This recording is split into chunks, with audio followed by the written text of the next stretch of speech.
ยังกุลพระติทไรรัตนผ่านแพ้วพระเกี้ยวเจ้าตั้งสามประการ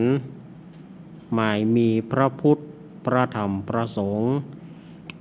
อันเป็นสารณะตีเปิ่งของหมู่เฮาทั้งหลายขอกราบไหว้สาบุญญาปรมีธรรมท่านอาจารย์ท่านพระครูอภิวัฒนวิกรมเจ้าอาวาสวัดปากทางเจริญผู้ดำเนินรายการเสียงธรรมแสงอรุณและรายการอู้จาภาษาธรรมพร้อมไปด้วยตังท่านครูบาอาจารย์พระสงฆ์องค์สังฆเจ้าภิกษุสามเณรทุกรูปทุกองค์ที่ท่านได้เปิดวิทยุรับฟังอยู่ต่างวัดต่างวาด้วยความเคารพอย่างสูงสุดยิ่งครับผมสวัสดีเจเจแล้วก็แสดงความนับถือสวัสดีลุงแหนนตัวเนอพร้อมกันนี้อาตมาภาพขอเจริญปอนกับคณะศรัทธาญาติโยมศรัทธาสาธุชนคนดีเฮาทุกท่านผมขอกราบสวัสดีก้อยเสนียงเหมือนกันนะครับผมขอกราบสวัสดีก้อยเสนียงเหมือนกันนะครับผมขอกราบก้อยฮังเลเหมือนกันนะครับผมขอกราบสวัสดีทุกลุงนวลโคนลูกหล่อเฮาเหมือนกันนะครับสวัสดีเนาะครับสวัสดีพ่อหลวงนานอาคมบ้านต้นเขาเฮาเหมือนกันนะครับสวัสดีเนาะขอกราบสวัสดีแม่หลวงโดงบ้านต้นเขาเฮาเหมือนกันนะครับผมขอกราบสวัสดีลูกสาวพ่อหลวงนานเฮาเหมือนกันนะครับพี่แนนเฮาเหมือนกันนะครับผมขอกราบสวัสดีแม่ครูแสงเอ้ยเฮาเหมือนกันนะครับผมขอกราบสวัสดี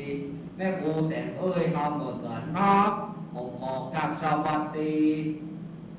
ผู้หมวดเซนบอลทีมสมุทรเฮาเหมือนกันนะครับผมขอกราบสวัสดีพ่อหมอเสียงรอเฮาเหมือนกันนะครับสวัสดีครับพ่อหมอเสียงรอมาแล้วเนาะผมขอกราบสวัสดีพ่อหมอเสียงรอเด้อสวัสดีครับพ่อหมอเสียงรอนี่สบายดีว่ะสบายดีแข็งแรงว่ะแข็งแรงเสมอเนอะแต่ว่าพ่อหมอแจ้กันเนาะพ่อหมอมาแล้วเนาะคนที่อู้นี่พ่อหมอหูจักว่าเชื่อหยามฮะพ่อหมอหูจักคนอู้นี่ว่ะเจเนาะเชื่อหยามก็พ่อหมอน้องเจเนาะผมขอกราบสวัสดีทุกคนเด้อ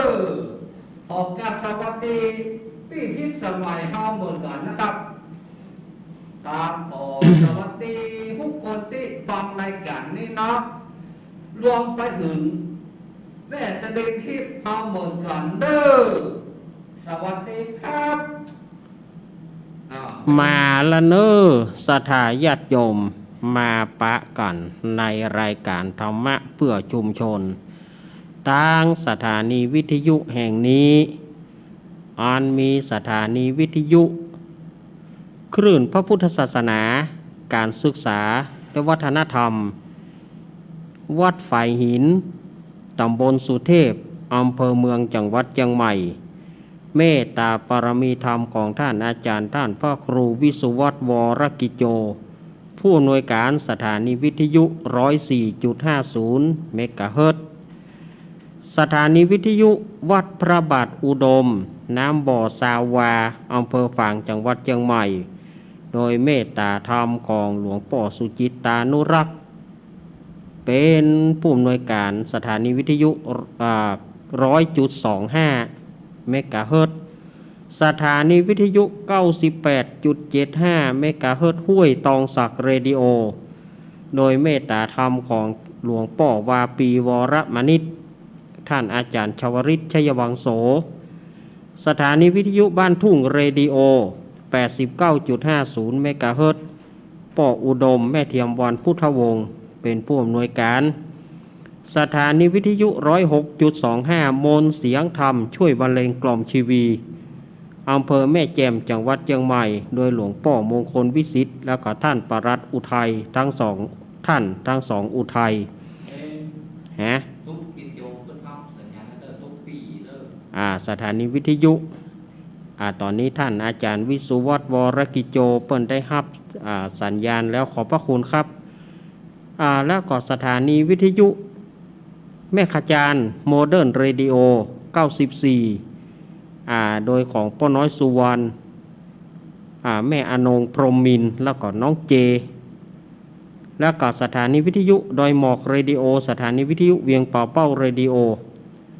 และแถมหลายสถานีที่บ่ได้เอ่ยชื่อเอ่ยนามเนาะก็ขอขอบพระคุณท่านผู้อำนวยการเจ้าหน้าที่ทุกสถานีนะครับรายการธรรมะเพื่อชุมชนโดยมีเก้ากับผมอาตมาภาพสามเณรรักปัญโยนันท์วัดสันเมืองตำบลหนองล่องอำเภอเวียงหนองล่องจังหวัดลำพูนเป็นผู้ดำเนินรายการมาปะกันวันนี้เป็นวันอังคารที่10เดือนสิงหาคมพุทธศักราช2564เดือน11เหนือเดือน9ใต้ออกมานี่2ค่ำนะออกมานี่2ค่ำเข้าพรรษามาละ3วันพระ3วันศีลละสถาญาติโยมเข้าพรรษามา3วันพระ3วันศีลก็เหลือเวลาแถม10วันพระ10วันศีลทั้งอันนะสถาญาติโยมเวลาก็กำเดียวเนาะเข้าพรรษาได้เกินเดือนละสถาญาติโยมว่า เมื่อมาปะกันแล้วบ่เฮือได้กาดแล้วเสียเวลาอาตมาภาพก็ขอเชิญชวนคณะสัทธาได้ไหว้พระแล้วก็อาตมาจะสวดมนต์เหี่ยสักน้อยเพราะว่าธรรมที่อาตมาจะนำมาเทศน์คือธรรมมหาจารย์เวสสันดรชาดกนี้มันก็ค่อนข้างว่าแต่ละผูกมากับธรรมมันยาวอาตมาก็เลยจะสวดมนต์เพื่อว่าสถาญาติโยมเพื่อเขาได้น้ำมนต์อาตมาก็จะสวดคาถาต่ออายุสืบชะตาหัวใจปารมีอย่างต่างๆปอสมควรแก่เวลาเนาะเพื่อบ่เฮือกลาดแล้วเสียเวลาอาตมาเชิญชวนคณะสัทธาญาติโยมได้ไหว้พระด้วยกันเนาะ กราบ1กราบ2กราบ3 อรหังสัมมาสัมพุทโธภควาพุทธังภควันตังอภิวาเทมิสวากขาโตภควตาธัมโมธัมมังนะมัสสามิสุปฏิปันโนภควโตสาวกสังโฆสังฆังนะมามิอาตมาจะสวดมนต์ไปเลยเนอะสถาญาติโยมเนอะนะโมตัสสะภะคะวะโตอะระหะโตสัมมาสัมพุทธัสสะนะโมตัสสะภะคะวะโตอะระหะโตสัมมาสัมพุทธัสสะนะโมตัสสะภะคะวะโตอะระหะโตสัมมาสัมพุทธัสสะพุทธังสารนังกัจฉามิธัมมังสารนังกัจฉามิสังฆังสารนังกัจฉามิทุติยัมปิพุทธังสารนังกัจฉามิทุติยัมปิธัมมังสารนังกัจฉามิทุติยัมปิสังฆังสารนังกัจฉามิตติยัมปิพุทธังสารนังกัจฉามิตติยัมปิธัมมังสารนังกัจฉามิตติยัมปิสังฆังสารนังกัจฉามิอิติปิโสภะคะวะอะระหังสัมมาสัมพุทโธวิจจารณสัมปันโนสุขโตโรกาวิโตอนุตตโรปุริสธรรมสารถิสัทธาเทวมนุสานังพุทโธภควติสวากาโตภควตาธัมโมสันทิฏฐิโกอาการิโกเอหิปัสสิโกปนัยยิโกปัจจตังเวทิตาโพวินโยหิติสุปฏิปันโนภควโตสาวกสังโฆชุปฏิปันโนภควโตสาวกสังโฆยายาปฏิปันโนภควโตสาวกสังโฆสามิจิปฏิปันโนภควโตสาวกสังโฆยัตถิทังจตาริปุริสายุกานิอัตถปุริสปุการายสัพภควโตสาวกสังโฆอาหุนายโยปาหุนายโยทักขินายโยอัญชาริการนิโยอนุตตรังบุญญาเกตังโลกัสสาติ อาทิอุนหัสาวิจโยธรรมโมโลเกอนุตตโรสัพพสัตตาหิตถายะต่างๆกันหาหิเตวเตปริวเชราชาทันเตอมานุเสยปวเกปยะเกนะเกวิเศปุเตอากาลามารเนนะจัสสะปัสสมามารณามุโตทะเปตวการามริตังตเสวะอนุภาเวนะหนตุเตโวสุขิสัทธาสุทัสสีลังสัมมาทายะตัมมังสุจาริถังจาเลตเสวะอนุภาเวนะหนตุเตโวสุขิสัทธาลิกิตังกินจิตังปูชังธรนังวัจจานังกรุงปริสังเทสนังสุตวตัสสายุปวัตติสักกัตวพุทธารัตนังโอสถาโอตัมมังวารังหิตังเทวามนุสนาบุรัตเตเจนะโสตินานาสันตุปัตตวาสเปตุกาอุปสมินตุเตสักกัตวธรรมารัตนังโอสถาโอตัมมังวารังปริราหุปสมังธรรมเตเจนะโสตินานาสันตุปัตตวา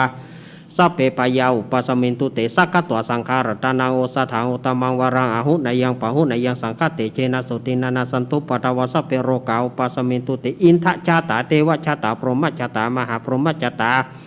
อิสีชาตามหาอิสีชาตามุนิชาตามหามุนิชาตาปุริสชาตามหาปุริสชาตาจักรวัติชาตามหาจักรวัติชาตาพุทธชาตาปัญเจกพุทธชาตาอรหันตชาตาสัพพสิทธิวิชาตรนังชาตาสัพพโรกาจาริยานังชาตาสัพพโรกาทิปติยานังชาตาเอเตนะสัจวัจนะตุยหังสุวัติหนตุตุยหังสวหายะโอมนะโมพุทธัสสะโอมนะโมธัมมัสสะโอมนะโมสังฆัสสะสยติทังโหรุสวหายะอินทจตาเทวจตาพรหมจตามหาพรหมจตาอิสีจตามหาอิสีจตามุนิจตามหามุนิจตาปุริสจตามหาปุริสจตาจักรวัติจตามหาจักรวัติจตาพุทธจตาปัญเจกพุทธจตาอรหันตจตาสัพพสิทธิวิจตรนังจตาสัพพโรกจาริยานังจตาสัพพโรกทิปติยานังจตาเอเตนะสัจวัชนะตุยหังสุวัติหนตุตุยหังสวหายะโอมนะโมพุทธัสสะโอมนะโมธัมมัสสะโอมนะโมสังฆัสสะสยติทังโหรุสวหายะอินทจตาเทวจตาพรหมจตามหาพรหมจตาอิสีจตามหาอิสีจตามุนิจตามหามุนิจตาปุริสจตามหาปุริสจตาจักรวัติจตามหาจักรวัติจตาพุทธจตาปัญเจกพุทธจตาอรหันตจตาสัพพสิทธิวิจตรนังจตาสัพพโรกจาริยานังจตาสัพพโรกทิปติยานังจตาเอเตนะสัจวัชนะตุยหังสุวัติหนตุตุยหังสวหายะโอมนะโมพุทธัสสะโอมนะโมธัมมัสสะโอมนะโมสังฆัสสะสยติทังโหรุสวหายะยันตุนิมิตังวามังการัญเจจามนาโพสกุณสโตปปะกังทุสุปินากัตตังพุทธานุภาเวนะวินาสมินตุยันตุนิมิตังวามังการัญเจจามนาโพสกุณสโตปปะกังทุสุปินากัตตังธรรมานุภาเวนะวินาสมินตุยันตุนิมิตังวามังการัญเจจามนาโพสกุณสโตปาปะกังโหตุสุปินากัตตังสังฆานุภาเวนะวินาสมินโตพุทโธมังคลาสัมพุทโธสัมพุทโธทิปัตถุตโมพุทธมังคลามังคมาสัพพทุกาปุญเจเลธรรมมังคลาสัมพุทโธคัมปิโลทุตสวนุงธรรมมังคลามังคมาสัพพะภัญญาปมุญเจเลสังโฆมังคลาสัมพุทโธนวราทกินโยอนุตตโรสังฆมังคลามังคมาสัพพะโรกาปมุญเจเล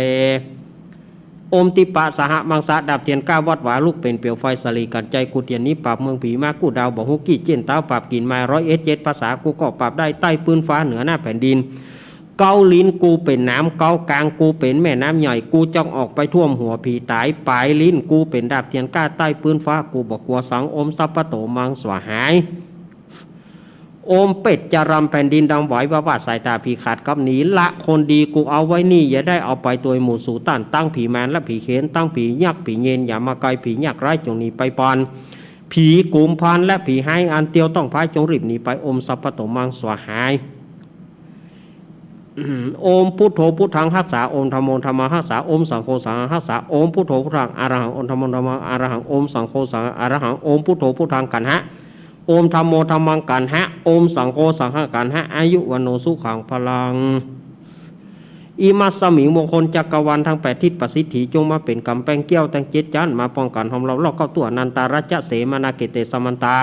สัตโยจนะสัสตาสหัสานิพุทธชาระธรรมชาระปัญเจกพุทธชาระสังฆชาระปริเกเตระขันตุสุรขันตุอิติปิโสวิเศษอีเสเสพุทธนาเมอีมีนาพุทธตังสุอิโสตังพุทธปิติอิปัญจมาเรชิโนนาโถปโตสัมโพธิมุตตมังจตุสัจจังปกสิทธิธรรมจักกังปวติเอเตนะสัจวเจนะโหตุเมชัยมภวตุสัพพมังการารากันตุสัพพเทวตาสัพพพุทธานุภเวนะสัทธาสุติงปวันตุเตภวตุสัพพมังการารากันตุสัพพเทวตาสัพพธรรมา นุภาเวนัสทธาโสถิงภวันตุเตภวตุสัพพมังการรักันตุสัพพะเทวตาสัพพะสังฆานุภาเวนัสทธาโสถิงภวันตุเตเอาแล้วศรัทธาญาติโยมสำหรับศรัทธาญาติโยมที่จะเอาน้ำมูกน้ำมนต์อาตมาก็ฮื้อน้ำมนต์ไปแล้วเนาะเพราะอาตมาจะต้องเตะทำแบบยาวๆเพราะว่า ทำที่อาตมาเตะแต่ละผูกเนี่ยมันบัดใจฉบับย่ออาตมามันเฮียนมาฉบับยาวแล้วจะฮื้อเขาเอาแบบฉบับนี่กะจริยาหมกม่วนก็ดีปู่ลืมหลานก็ดีอาตมาบัดจ้างอาตมามันเกยกับฉบับไผ่แจ้เหี่ยวแดงมันก็เลยยาวศรัทธาญาติโยมได้น้ำมนต์แล้วนอต่อไปนี้อาตมาก็จะได้ เตดน้ำเตดธรรมเพื่อศรัทธาญาติโยมเขาได้ฟังกันเดียวก็ประเกณฑ์เนอะผู้ที่จะประเกณฑ์การสวดประเกณฑ์การเตดกันเดียวก็ประเกณฑ์ใจเย็นๆก่อนอื่นก็บริการประชาชนเนี่ยก่อนเนาะก่อนที่จะเตดน้ำเตดธรรมจะบริการประชาชนเนี่ยก่อนป่อบินเทพจักรอายุ73 ปีได้ถึงแก่กรรมไปขณะนี้ศรัทธาญาติโยมลูกเต้าเหล่าหลานได้ตั้งศพบำเพ็ญกุศลที่บ้านสันเหมืองตำบลหนองร่องอำเภอเวียงหนองร่องจังหวัดลำพูนวันพฤหัสบดีวันพัดที่จะถึงนี้ก็คือวันพัดที่12วันพัดที่12สิงหาคมเปิ้นก็จะได้เคลื่อนศพของป่อบินเทพจักรไปทำการชาปนกิจที่ชาปนสถานหน้าวัดสันเหมืองฮะเนอชาปนสถานหน้าวัดสันเหมืองนี่ก็เชิญชวนคณะศรัทธาญาติโยมไผที่ฮู้จักป่อบินเทพจักรหรือตั้งบ้านอาตมาจะฮู้จักกันป่อบินตี้นะจะฮู้จักกันชื่อป่อบินเทพจักรหรือว่าถ้าจะฮ้องกันเล่นๆกับป่อบินลี่ ป่อบินตี้ศรัทธาญาติโยมไผที่ป่อกลางงัวที่เคยฮู้จักกับป่อบินเทพจักรนี่เปิ้นแต่ก่อนเปิ้นเผยป่อกลางงัวหรอป่อกลางงัวป่อกลางควายนี่ไผฮู้จักป่อบินเปิ้นได้ถึงแก่กรรมแล้วเน้อเปิ้นจะชาปนกิจศพในวันที่12ที่จะถึงนี้เน้ออย่างคืนวันพุธจะเป็นคืนคืนวันพุธนี่ก็จะเป็นคืนสุดท้ายละคืนนี้จะเป็นคืนลำอาลัยอำลาอาลัยวันพุธนี้เปิ้นจะมีการเทศและสวดคืนนี้ก็จะมีการเทศเพราะว่าคืนแรกเปิ้นก็บอกไว้เมินเนาะเพราะอย่างที่เฮาฮู้กันนะศรัทธาญาติโยมโรคโควิดโความว่าตายกี่โมงครับเปิ้นถึงแก่กรรมประมาณ 9 โมงประมาณ 9 โมงวันนี้นะป่อบินไผฮู้จักป่อบินตี้ป่อบินเทพจักรเนี่ยเปิ้นได้ล่วงลับดับขันไปเพื่อจะชาปนกิจศพในวันฮือนี้เน้อขอท่านทั้งหลายก็แสดงขออนุโมทนาจะอย่างไปก็บ่ออกขออนุโมทนากับเจ้าภาพการเทศการธรรมป่อสมศักดิ์แม่ศรีเพนแม่แสงล่าหรือว่าแม่ฟองคำนายอเนกนางจินตนาพรน้องปลายฝนท่านผู้กองพรศักดิ์แม่ประนอมพรหมสุวรรณดีแล้วก็ญาติพี่น้องกุโคนเนอเปิ้นก็ปูจากันเตศมาอาตมาภาพก็ขออนุโมทนาบุญเนอป่อเจิญแม่จันนวลกันทมูลน้องเจมกันทมูลแล้วก็ตลอดจนถึงป่อแดงนายแดงนางจันสุยะจอมแล้วก็ศรัทธาญาติโยมที่เปิ้นฮอมมาตะกี้แถมที่เปิ้นอยู่สีเตี้ยที่เปิ้นอยู่สีเตี้ยตะกี้เปิ้นฮอมแม่เพนมาแถมแล้วก็ศรัทธาญาติโยมกุ๊กโกนเนอที่ฮอมกันเตศกันทำมาแล้วก็พร้อมกันนี้ก็เป็นธรรมที่อาตมาจะนำมาเทศวันนี้เป็นธรรมมหาจักรเวสสันดรชาดกการหิมพานต์การหิมพานต์นี้ก็ประดับประดาคาถา134คาถาเนี่ยถ้าเราตามเตียนก็เตียนแซ่ 134 เล่มโอ้ยเนาะวันนี้เป็นหยังแน่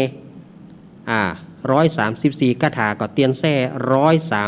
134 เล่มเนอะเป็นเจ้าตาผู้ที่เกิดปีงัวผู้ที่เกิดปีงัวปีฉลูปีเป้าอันนี้ก็หอยเปิ่งงัวก็ฟังทำกันนี่เนอะ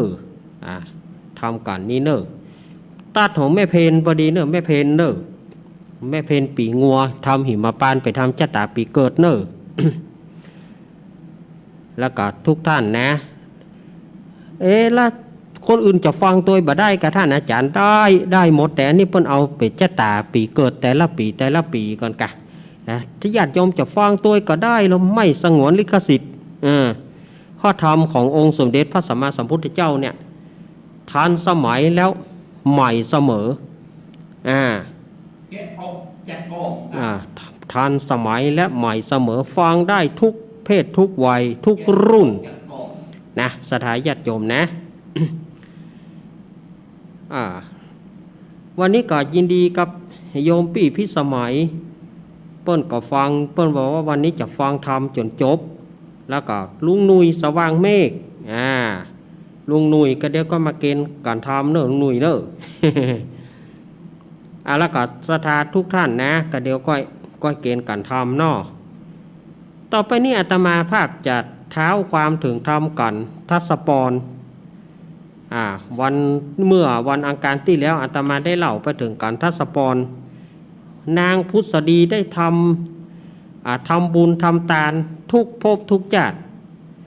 จึงได้ไปเกิดเป็นนางมเหสี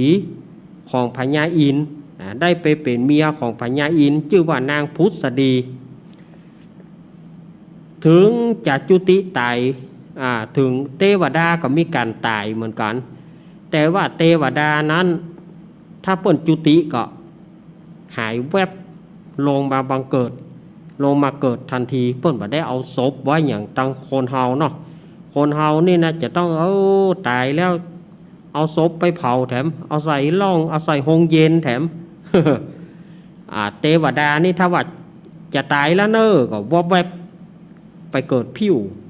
นางพุทธดีเหมือนกันนางพุทธดีจะเกิด นางพุทธดีจะตายแล้วเนี่ยพระอินทร์ก็เลยบอกว่านางขอปอนมาเตอะปีจะปอนนางขอปอน10 ประการเรียกว่าทศะหรือว่าทัสสะก็คือปอน10 ประการที่อาตมาเล่าไปแล้วนางพุทธดีได้ฮับปอนแล้วพระอินทร์ก็บอกว่าเมื่อนางลงไปเกิดนางจะได้ปอนเหล่านี้เนอะพุทธดีนางพุทธดีก็ไหว้พระอินทร์แล้วก็จุติลงมาเกิดทันทีวันนั้นอาตมาเล่าตึงนี่นะวันนี้ทำการหิมปานทำทัศปรมีคาถา19 คาถาทำหิมปานมีคาถา134 คาถาอาตมาก็จะได้ได้เล่าให้ลำดับต่อไปเนาะเพื่อบ่ให้เป็นการเสียเวลาก็อาตมาจะได้เล่าทำให้สถานญาติโยมได้ฟังกันเนาะเอาละต่อไปป้อแนนมาปูโจรมาอาราธนาไม่ใช่ปูจานนะปูโจรโจรจอกก็เขาจะห้องมัน ปูโจรมานี่มานั่งเก้าอี้เอาดีกว่าบ่เก้าอี้นี้เก้าอี้ตัวซ้ายมือก็ได้เอาขวาเอายองถุงย่ามเอานั่งตัวซ้ายมือนี่ปูโจร เอาอาราธนาคือกรรม ตาสะวารังนิติตังก็มาสุดเสียงเขตบัดนี้ก็มารอดเขตห้องธรรมชื่อว่าหิมมาปานปานเมื่อพระผู้บานเวสันตราได้ฮือตานจ้างเผือกเจ้าเมืองเยือกขับหนีไปเจ้าเมือง4 ปีไปสนสอเฮือตนเต้าป่อสนใจเฮือได้คำพระเวสสันตรราชเฮือได้พรากออกจาก เมืองไปทำมาผูกนี้มีกาถาบ่น้อย134 บาทบังบาลีขออันนาราธนานิมนต์ลูกศิษย์พระมุนีโตนสักสวาดขึ้นนั่งธรรมาสเกี่ยวเตสานาธรรมสาธุสาธุสาธุธรรมังอนุกัมปิมังปัจจังอาราธนังกะโลมะ ล่ะเสียงปุโจนก็เข้าท่านี่เนาะ ผู้เรียนเนาะ วันนี้บัดได้เอาจุดเตียน2 ธรรมเนอะปล่อยมีหั่นลุงไอ้จุดเตียน2 ธรรมเมื่อครับสวัสดีมายังเยอะยังไงลุงไอ้โวนะครับโอ้ยเนี่ยกูจึงใครมาช่างย่อยเนี่ยมาเมื่อย้ายกับหาเนี่ยก็โวหาเนี่ยก็พี่ไอ้อีกอะครับสวัสดีพี่ไอ้โวครับพี่ไอ้บ่ายายปอขอมาส่งพี่ไอ้โวครับอยู่เปล่านิสัยก้อนโวครับมึงหยอกปุ่นนอนยาโยนปุ่นกินข้าวหยมก็เยอะมาคว้าปุ่นมันบอกจีเตียนเนอะสถายยมจีเตียน2 ธรรมจีเตียน2 ธรรมก่อนบ่แม่ครับบ่แม่อีหรอเอาละต่อไปอาตมาภาพจะได้เตะทำใส่ระบำทำนองเห็นน้อยแล้วก็เข้าสู่ในการเล่าต่อไปเนาะ นะโมตัสสะภะคะวะโตอะระหะโต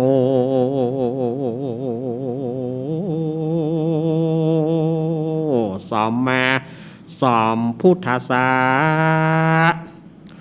รามดับธรรมเทศนามาถึงธรรมชื่อว่ายอดหิมมาปาน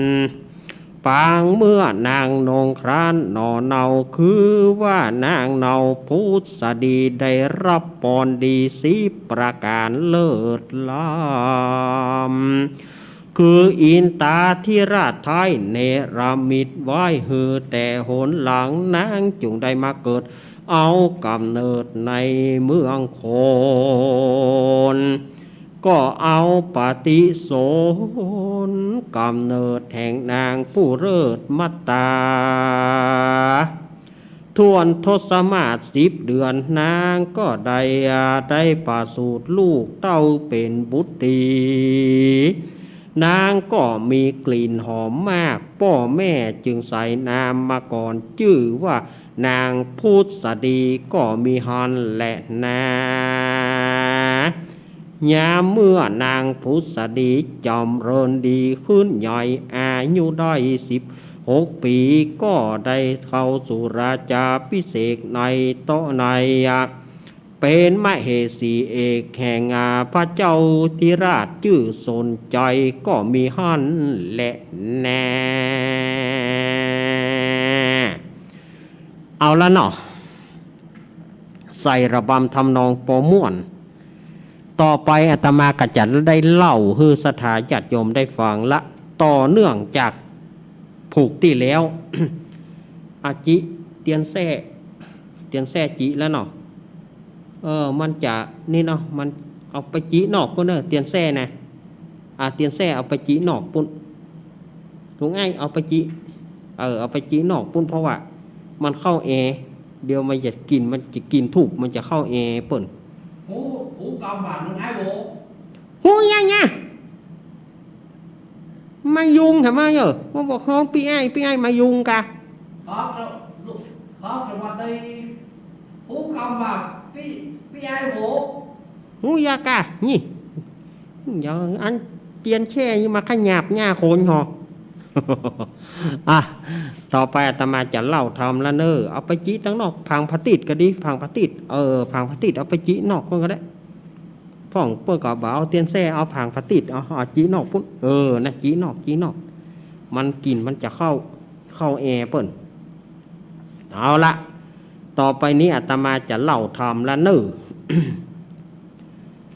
เมื่อนางพุทธดีได้รับปอนดี10 ประการอันพระอินทร์ ได้ป่านฮื้อ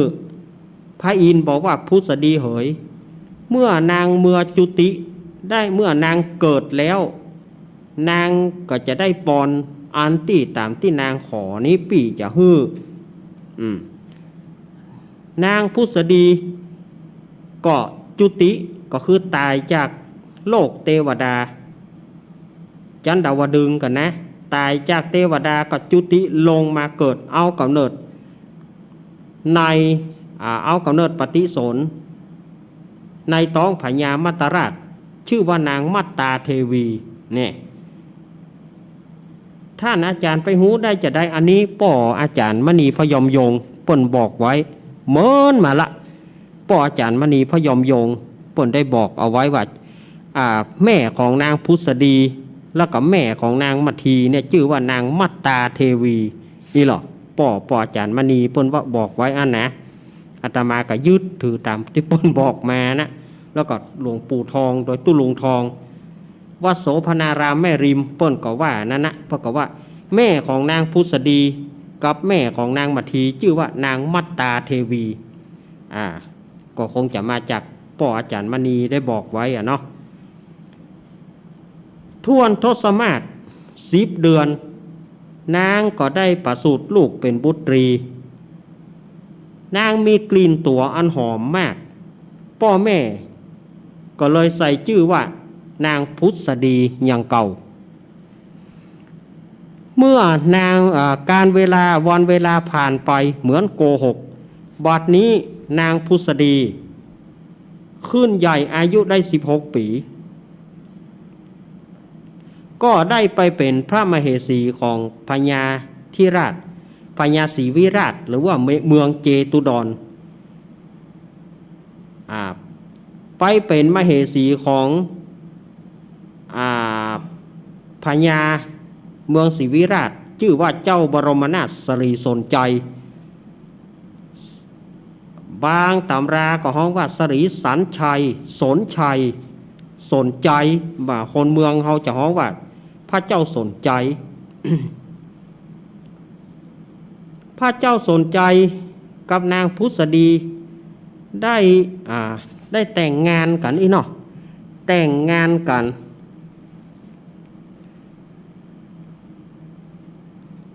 ทีนี้ก่อนนางพุทธดีนี่อยู่มาบ่เมินบ่นานนางก็เข้าพระตั้งครรภ์หรือว่าบ้านเฮาว่ามารลูก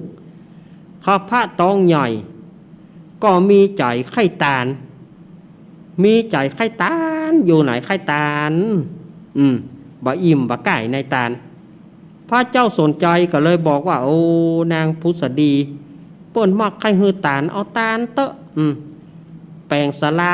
กวานตาลฮือแปลงศาลากวานตาลฮือ6 หลังสดายญาติโยม6 หลังนี่มีไหนพ่อง4 แจง4 แจงเหนือใต้ตกออกแล้วก็ถ้ำกลางแถม2 หลังเป็นศาลากวานตาล6 หลังนางพุทธดีเตียวไปฮื้อตาลศาลากวานตาลของนั่นของศาลาหลังนั้นหมดไปแถมหลังหนึ่งหลังนั้นหมดไปแถมหลังนางฮื้อตาลตลอดเวลาโอ้สาธุอนุโมทนากับแม่พุทธดีเนอะเปิ้นได้ฮื้อตาลเนาะ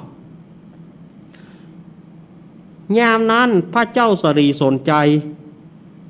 ก็ว่านางพุทธดีอย่างมีใจไข้ฮื้อตาลฮะพอนางตั้งครรภ์นางมารลูกและนางก็มักไข้ฮื้อตาลควรจะฮื้อหมอโหรามาทำนายทายทักว่านางพุทธดีเนี่ยเป็นอันอย่างนางมักไข้ฮื้อตาลตลอดฮื้อตาลตึงวันก็เลยไปฮ้องหมอโหรามาหมอโหราก็เข้ามาขอเดชะพระอาญามิพลเกล้ามีอะไรให้ข้าพระเจ้ารับใช้หรือพระเจ้าข้านั่งก่อนขอบพระทัยเจ๊กะมันต้องหันแววอย่างเงี้ยเนาะมันต้องในการเล่ามันจะต้องไปอย่างเงี้ยนะข้าแต่หมอโหรานางพุทธดีเนี่ยฮื้อตาลเป็นประจำขอหมอโหราทำนายทายทักว่านางพุทธดีเนี่ยยิ่งหยั่งถึงไข้ฮื้อตาลตลอด มีอย่างใดหาหมอโหราตายคือกำเหรอ หมอโหราก็เอาแป้นมาขีดเกียง59เสียติดกับยาน60เสียการวันเดียว371โสรีกุรุเสียเสากับพัด482สุโขพุทธาเสียสุกปุต1ค่ำจ้างเกี้ยวขึ้นสู่หงคำ2ค่ำฟังธรรมกลางป่าจ้า3ค่ำล้างมือท่าดากิน พอก็เนอขีดไปขีดมาขอเดชะพระอาญามิพลกล่าวอะไรนางพุทธดีมักให้หือตานี้เนื่องจากด้วยมีสัตว์ตัวประเสริฐบาใจจัดเดรัจฉานเป็นสัตว์ประเสริฐเป็นนอพุทธังกุลสัมมาสัมพุทธเจ้าซึ่งในอนาคตจะได้ทารัตปัญญาเป็นทรัพย์ปัญญูพระพุทธเจ้าเข้ามาสู่ในครรภ์ของพระนางพุทธดีฉะนั้นนางพุทธดีจึงให้หือตาลเป็นนิดพระเจ้าค่ะจริงหรือจริงพระเจ้าค่ะต่อไปจะมีชื่อเสียงโด่งดังจะเป็นที่หู้จักกันทั่วโลกและอนาคตการจะเป็นศาสดาเอกของโลกพระเจ้าค่ะโอ้สาธุพระเจ้าสลีสนใจก็มอบรางวัลให้กับหมอโหราทรงแขก อามาตย์ทรงแขกนี่หรอก็ส่งหมอโหราปิกไปสดาญาติโยมยามนั้นนางพุทธดีก็ฮื้อตาลตึงวัน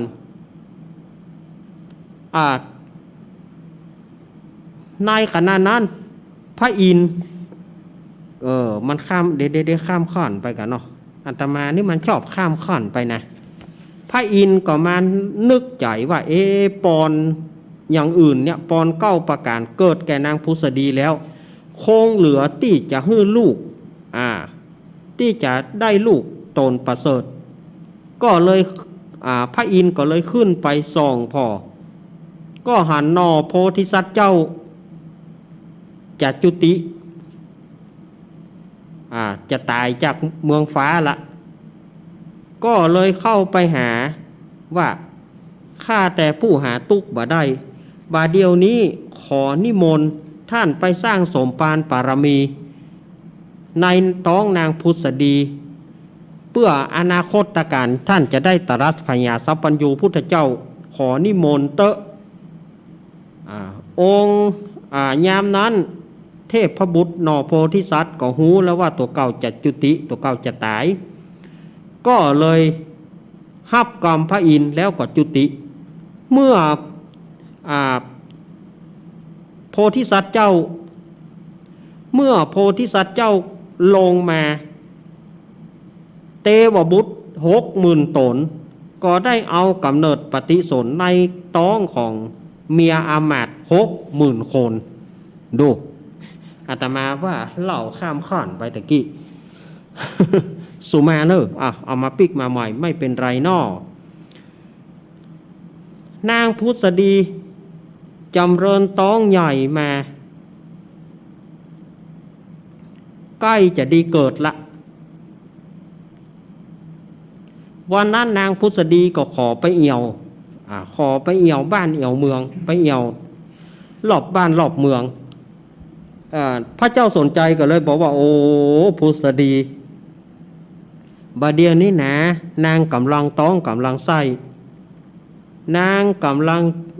ท้องกำลังไส้จะไปยี่หยังถ้าไปเกิดอย่างใดอย่างหนึ่งไปเกิดกลางตากลางตางจะยี่อย่างใดบ่ไปอย่าบ่นางพุทธดีก็บอกว่าโอ้บ่ไปบ่ได้เพคะถ้ามอมฉันบ่ไปมอมฉันจะตายวันนี้เพคะโอ้แสดงว่านางใครไปเอี่ยวขนาดก็เลยไปก็ไปเนี่ยพระเจ้าสนใจว่ามูเสนาอามาตย์ปานางพุทธดีไปข้าก็จะไปเหมือนกันนางพุทธดีก็เอี่ยวรอบบ้านรอบเมืองพอมาถึงกลางตางเป็นตางเปิ้นเฮาว่าเป็นตาง3 แยกเป็นหนทาง 4 แยก4 แยกเมื่อนางไปถึงหนทางซึ่งเป็น ต่างแห่งปอกกาได้นำเอาสินค้าไปขายเป็นต่างปอกกานางก็เกิดเจ็บท้องกระทันหันเสด็จพี่เพคะนี่หยังม่อมฉันเจ็บท้องนานนะว่าแล้วบอกแล้วบอกฟังว่าจะไปแม่ ปี่บอกแล้วบอกฟังหน้าเขียนแต่หนออ้าวเสนาอามาตย์หวังเฉามาหั่นจังหลงเจ้าหู ครบไปเจ๊กะนี่มันเป็นปอบุญจีนไปอะไรนี้ มันเป็นปอบุญจีนไปอะไรนี่หวังเฉามาหั่นจังหลงเจ้าหมูเนี่ยเจ๊กะอามาตย์ทั้งหลายพระเจ้าข้าขจายแปลงบ้านโวยแปลงเฮือนมงคลโวยขจายนางพุทธดีจะเกิดแล้วนางพุทธดีจะเกิดแล้วขจายแปลงบ้านโวยแปลงบ้านอามาตย์ทั้งหลายก็ป้ากันฝังฟอนไม้กันเนาะฝังฟอนไม้ลงรถแล้วก็ฝังป้ากันแปลงเฮือนมงคลปดเหลือเปิ้นเนรมิตกันนะสดาญาติโยมแปลงแล้วก็ขจายติดฝาแล้วค่ะติดแล้วพระเจ้าค่ะโวยเดียวก่อนพระเจ้าค่ะฟังแปลงบ้านมงคลเพื่อจะให้นางพุทธดีเกิดพระมหาสัตว์เจ้านางพุทธดีก็บอกว่าโอ้ยเจ้าปี่เพคะหม่อมฉันเจ็บท้องเหลือเกินใจเย็นๆน้องพุทธดีปี่จะช่วยเบ่งถ้าเป็นป้อใจจะแปลงหอกแปลงดาบถ้าเป็นไม่ยิงจะแปลงเพียนไว้ให้ปอนไฟพระเจ้าสนใจก็เบ่งตัวโลนางพุทธดีเบ่งจะเกิดขจายโวยแล้วละกะแล้วละพระเจ้าค่ะแล้วแล้วกับพระเจ้าสนใจก็ฟ้องอุ้มนางพุทธดีเข้าไปในห้องมงคลพอเข้าไปก็ปรากฏว่าพระมหาสัตว์เจ้าก็ประสูติออกมาก็เกิดออกมาปกติของละอ่อนทั่วไปเนี่ยถ้าเกิดมาจะต้องให้แง่ก่อนแต่ว่าพระมหาสัตว์เจ้าเกิดมาเหยียดมือขวาแล้วอู้กับแม่ได้ทันทีอู้กับพระนางพุทธดีว่าข้าแด่เสด็จแม่โหลูกแม่อู้ได้กันนี่ผีหลอกบัดใจผีอันเนี้ยข้าก็คือลูกของเสด็จแม่เข้าของเสด็จแม่มีหน้าก่อหม่อมฉันเนี่ยใครฮื้อตาลหม่อมฉันบักไก่ในตาลเข้าของเงินทองเสด็จแม่มีนักมีน้อยโอ้ลูกเคยเข้าของเฮามีปะเลอะปะเต๋อลูกจงตาลแต่ตามใจเตอะพระเจ้าค่ะอีวะเมื่อพระมหาสัตว์เจ้าประสูติหรือว่าเกิดในวันนั้นเมียอามาตย์ถึง60,000 คนก็เกิดลูกเป็นป้อใจถึงหมด60,000เปิ้นก็เลยเอาเทวบุตรเอากุมารถึง60,000เนี่ยมาเป็นเปื้อนของท่านพระมหาสัตว์เจ้าพอได้7 วัน ก็เรียกพราหมณ์108เรียกพราหมณ์ถึงเจิญพราหมณ์ถึง108มาตั้งชื่อมาขนานนามให้พระมหาสัตว์เจ้ายามนั้นพราหมณ์ทั้งหลายก็ปากันบวกลบคูณหารโอ้อันนี้เปิ้นเกิดในหนทางเป็นหนทางปอกะใส่ชื่อว่าเวสสันดรดีกว่าเนาะว่าอันในวันนั้นเป็นวันอัศจรรย์นะสัทธาญาติโยมพอพระมหาสัตว์เจ้าเกิดเมียอามาตย์ก็เกิดลูกถึง60,000แล้วก็ยังมีแม่จ้างเอาลูกจ้างเผือกลูกจากป่าหิมพานต์เหาะมาดูแม่จ้างนะแม่จ้างเผือกเอาลูกจากป่าหิมพานต์เหาะเอาลูกมาใส่ไว้ในคอกจ้างของพระเจ้าสนใจเปิ้นเลยใส่ชื่อลูกจ้างนะว่าจ้างปัจจัยนาเคนหรือว่าปัจจัยนาเคียนเป็นจ้างมงคลเป็นจ้างกู้บุญบารมีของพญาเวสสันดรนี่ไปเพียปูนก่อน ยามเมื่อพระเวสสันดรอายุได้4 ปีก็มาไข้ฮื้อตาลก็โปดปล่อยเครื่องประดับเอาฮื้อแก่แม่นมนะเพราะว่าเปิ้นตั้งแม่นม64 คนก็หรอตั้งแม่นม64 คนเป็นแม่เลี้ยงของพระเวสสันดรยามนั้นพระเวสสันดรก็เอาเครื่องประดับฮื้อแม่นม64 คนแม่นมตั้งหลายก็บ่ฮับแต่พระมหาสัตว์เจ้าก็ฮื้อตาลไปบอกว่าเอาไปเตอะเขาจะตาลฮื้อยามนั้นพระเจ้าสนใจก็เลยบอกกับแม่นมตั้งหลายว่าเนาะสู่เขานี่ก็หาที่ไหนได้ลูกเขาฮื้อตาลน่ะสู่ก็มีใจฮับกะจะไปเรื่องมากนะเขาขอปูดบ่บะใจเพคะลูกเขาฮื้อตาลก็ฮับกะเขาขอปูดกะแม่นมตั้งหลายก็จำเป็นได้ฮับเมื่อฮับแล้วก็ถวายคืนมหาสัตว์เจ้าก็บ่เอามหาสัตว์เจ้าก็ฮื้อตาลเป็นนิดเจ้าป่อสนใจฮักลูกแปลงเครื่องประดับเพื่อแถมพระเวสสันดรก็ฮื้อตาลไปแก่แม่นมตั้งหลายแม่นมตั้งหลายฮับตาลจบบ่วาดบ่ไหวแล้วก็ถูกได้ป่านนางสนมกำนันป่านแม่คุงแม่ครัวดูครอบครัวหมู่นี้นะเป็นแก้วแหวนเงินทองนี่คือตาลตึงวันยามเมื่อพระเวสสันดรมีวัยขึ้นใหญ่อายุได้8 ปียองนอนดีในปราสาทเปิ้นก็มากึดพิจารณาว่าทรัพย์สินเงินทองของนอกกายเฮาก็ฮื้อตาลไปแล้วคงเหลือทรัพย์ภายในของในตัวเฮายังบ่ได้ฮื้อตาลเตื้อแม้นไผมาขอหูเฮา2 ภาคเฮาก็จะฮื้อไผมาขอแก่นตาเฮา2 แก่นเฮาก็จะฮื้อไผมาขอจิ้นเลือดตับปอดเฮาก็จะฮื้อไผมาขอแข้งขอขามาขอตีนขอมือเฮาจะฮื้อหมดไผมาขอหัวใจเฮาก็จะฮื้อแม้แต่ว่าไผที่ไหนที่จะต้องการตัวกูไปเป็นคนใจกูก็จะไปเป็นคนใจให้เขาพอมหาสัตว์เจ้าอธิษฐานตะอานะสถาญาติโยมปรากฏว่าเกิดอัศจรรย์ลั่นก้องแผ่นดินห้องดอยคางฟ้าห้องขล่มบ่มบ่ามสายฟ้าบ่กวนแมบก็มาแมบบังสถาญาติโยมว่าแม่น้ำมหาสมุทรสาครเต็มฝั่งเกิดฝนตกฟ้าห้องเป็นอัศจรรย์อย่างยิ่งด้วยกรรมอธิษฐานของพระมหาสัตว์เจ้าเมื่อมหาสัตว์เจ้ามีอายุขึ้นใหญ่อายุได้16 ปีเจ้าป่อก็ส่งไปเฮียนที่สำนักตากศิลาเมื่อท่านได้ไปศึกษาเฮ้าเฮียนจนหูไตรเพศหูหนังสือหนังหาตึงมดตึงมนพระเจ้าสนใจก็ทำการพิธีราชาภิเษกยกเอานางมัททีอันเป็นหลานของพระนางพุทธดีเอามาเป็นภรรยาเอาไปเป็นมเหสีของพระเวสสันดรตั้งพระเวสสันดรฮื้อเป็นเจ้าพญาเจ้าเมืองฮื้อเป็นเจ้าเหนือหัวฮื้อเป็นพระเจ้าแผ่นดินเมือง4 ปีหรือว่าเมืองเจตุดร นั้นพระเวสสันดร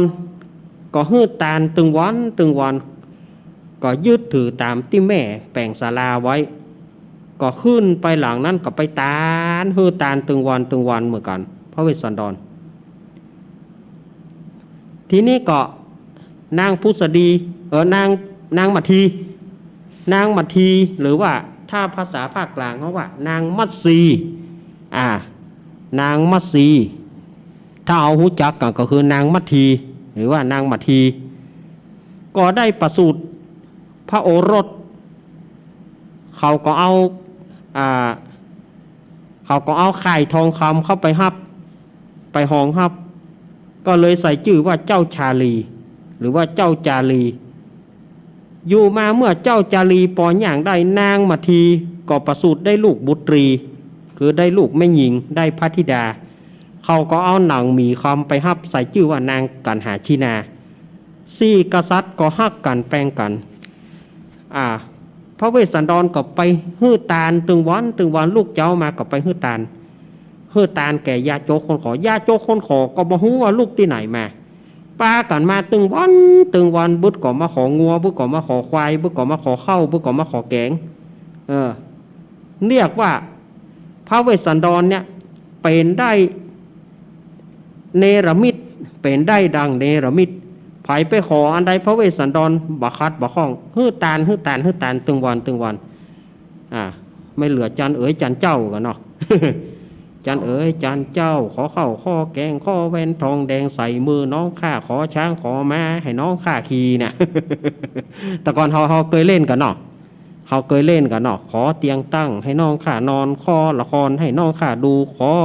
ยายชูอุ้มน้องข้าเถิดขอยายเชิดอุ้มน้องข้าทีอย่างเงี้ยนะเฮาถือว่ากันนะ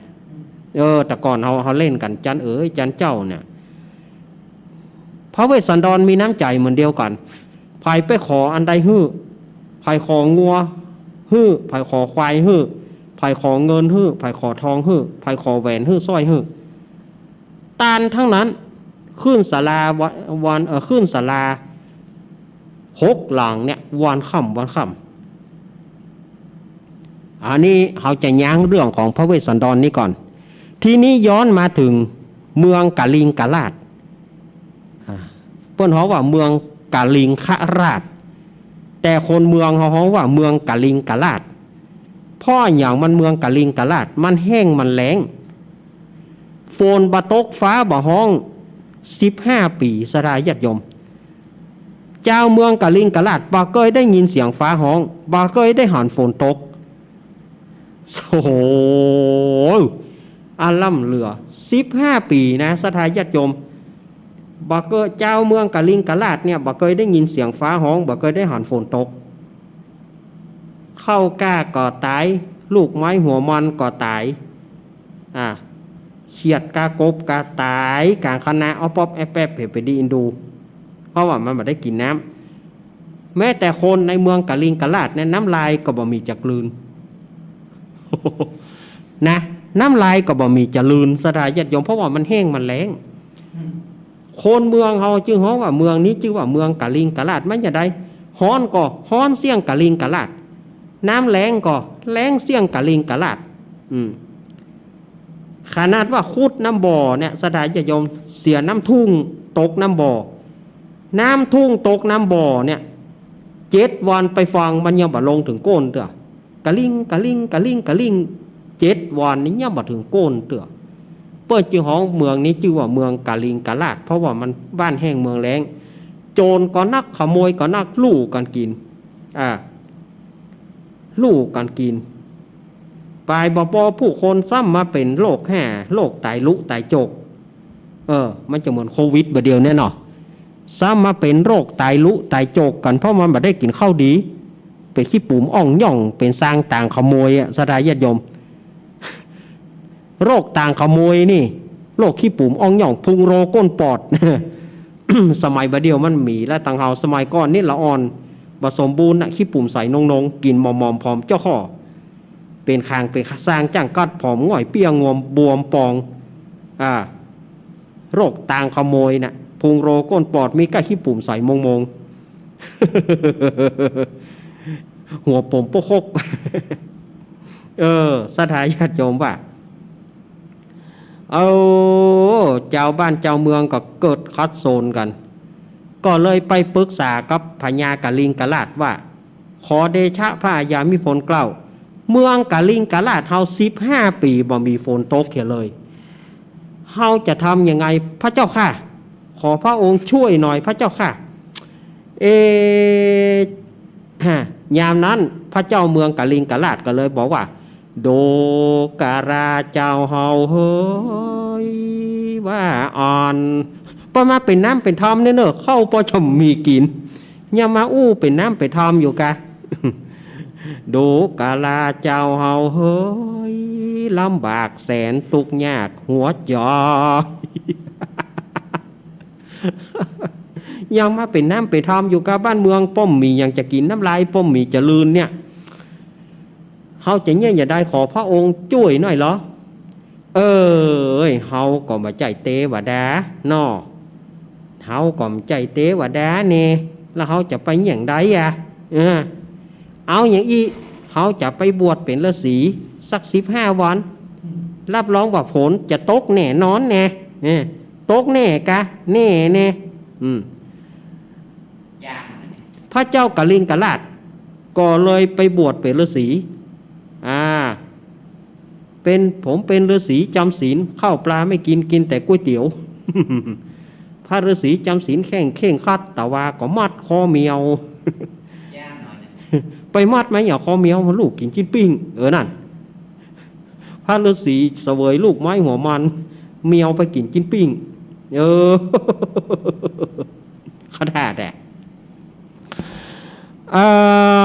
ยามนั้นพระเจ้ากริงกราชก็ไปบวชเป็นฤาษีเสวยลูกไม้หัวมันนั่งภาวนาหยุบหนอปองหนอ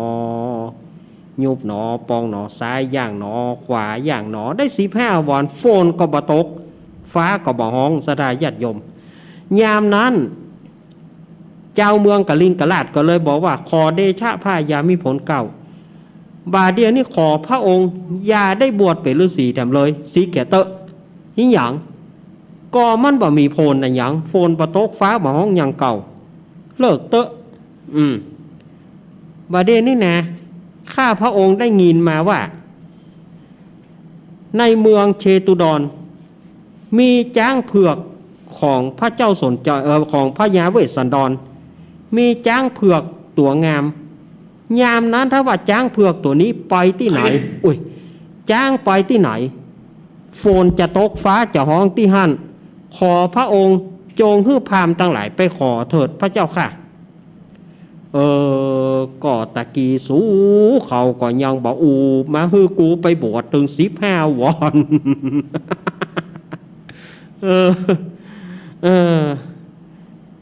ยามนั้นพญากลิงกราชก็เลยขอฮื้อพาม8 คนไปขอจ้างจากพระเวสสันดรแล้วฮื้อทำตัวฮื้อซกมกเนอะทำตัวฮื้อซกมกที่สุดเอาฝุ่นคัดลุกลุมหัวจนประมนโศกปกฮื้อเอาฝุ่นตาหัวกันเนอะวะนี่อย่างใดนะหมูนี่พามถึง8 คนก็เลยเอาฝุ่นตาหัวจนมนโมสถาญาติโยมเพราะว่าไปขอทานน่ะทำตัวไปขอทานเนาะ เอาฝุ่นตาหัวจนประมนศกตกว่ะแล้วก็ปากันเข้าไปยามนั้นพระเวสสันดรกำลังฮื้อตาลที่ศาลากว้านตาลมาหันเข้าใส่พราหมณ์พราหมณ์ถึง8 คนก็ถามพราหมณ์8 คนว่าโอ้ท่านพราหมณ์ทั้งหลายยังเอาฝุ่นมาตาหัวมนโมข้าท่านอยู่ที่ไหนมีจุดประสงค์จะมาขออย่างขอเดชะพระยามิผลเกล้าข้าพระองค์ถึง8 คนนั้นลุกจากเมืองกาลิงกราชฝนประตกฟ้าบ่ห้องมาได้15 ปีโอ้ธรรมโมสังโฆเหเตอวะแล้วท่านเข้ามาเนี่ยใดก็ได้ข่าวว่าพระองค์เนี่ยมีจ้างมงคลมีจ้างตั๋ววิเศษไปตั้งใดฝนตกฟ้าห้องข้าพระองค์เขาก็เลยมาขอจ้างเผือกของพระองค์จะฮื้อก่อพระเจ้าค่ะท่านตั้งหลายเฮ้ยอ่านว่าตัวของเฮานี่นะเปิ้นมาขออันใดเฮาก็จะฮื้อเมื่อท่านมาขอตานจ้างเฮาก็จะฮื้อจ้างเผือกไปว่าแต่ว่าท่านตั้งหลายไปซะหัวให้ก่อนไป ท่านทั้งหลายไปซะหัวให้ก่อนปะหัวมีกระฟูนนี่พอลำให้ลำเหลือไปซะหัวให้ก่อนซะหัวซะเก้าแล้วก็มาหาเฮาพามถึง8 คนก็ปากันไปซะหัวเลี้ยวก็มาหาพระเวสสันดรพระเวสสันดรก็ใส่เครื่องประดับเพื่อจ้างปัจจัยนาเคนฮื้อจ้างปัจจัยนาเคนไปแล้วก็ฮื้อตาลจ้างไปหยาดน้ำหมายตาลพอฮื้อตาลแล้วเขามุนี้ก็เงียบบัดถูกสลายญาติโยมเขามุนี้ก็เงียบบัดถูกพอได้จ้างแล้วแทนที่จะเปลี่ยนกันจูงเปลี่ยนกันขี่เข้าเวรกับคนละ2 คนก็ยังดีมันก็จะเข้า8 คนพอดี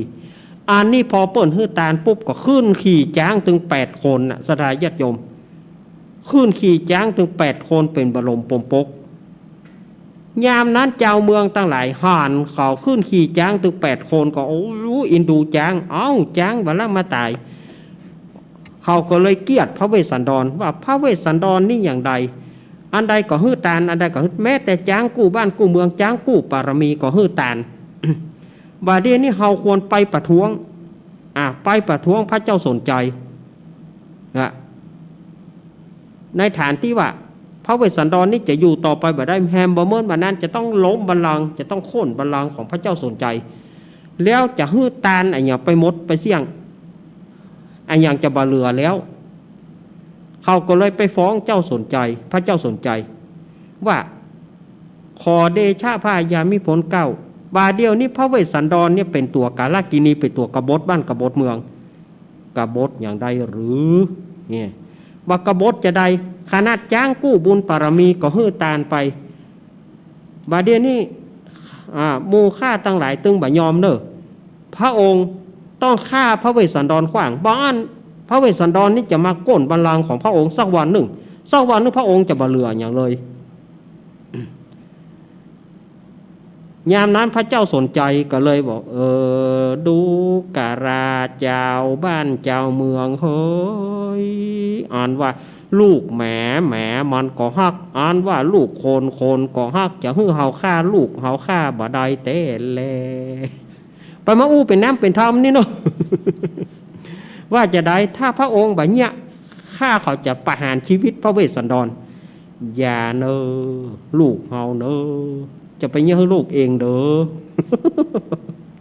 จะไปเยี่ยให้ลูกเองเนอะเจ้าบ้านเจ้าเมืองเฮ้ยจะฮื้อเฮาฆ่าลูกเฮาฆ่าบ่ได้เฮาถึงเงียบบ่ได้ลูกหมาก็หมาฮักลูกโคนก็โคนฮักเฮาเงียบบ่ได้เนอถ้าเงียบบ่ได้พระองค์ก็เนรเทศพระเวสสันดรฮื้อไปอยู่ป่าเขาวงโกฏปุนไล่ไปวันนี้เดี๋ยวนี้เวลานี้โอ้เจ้าบ้านเจ้าเมืองจะไปโหดแล้วไปกะเป็นจะได้ก้อยอู้ก็จะเอาละเฮาจะฮื้อเฮาจะฮื้อลูกเวสสันดรของเฮาอยู่นี่แหมคืนหนึ่งแล้ววันพุธเฮาจะเนรเทศลูกของเฮาหนีออกจากบ้านจากเมืองไปเจ้าเมืองพอใจหรือไม่พอใจพระเจ้าค่ะพอใจเพคะเนี่ยไม่ยิงก็ไปทุบเปิ้ลนะ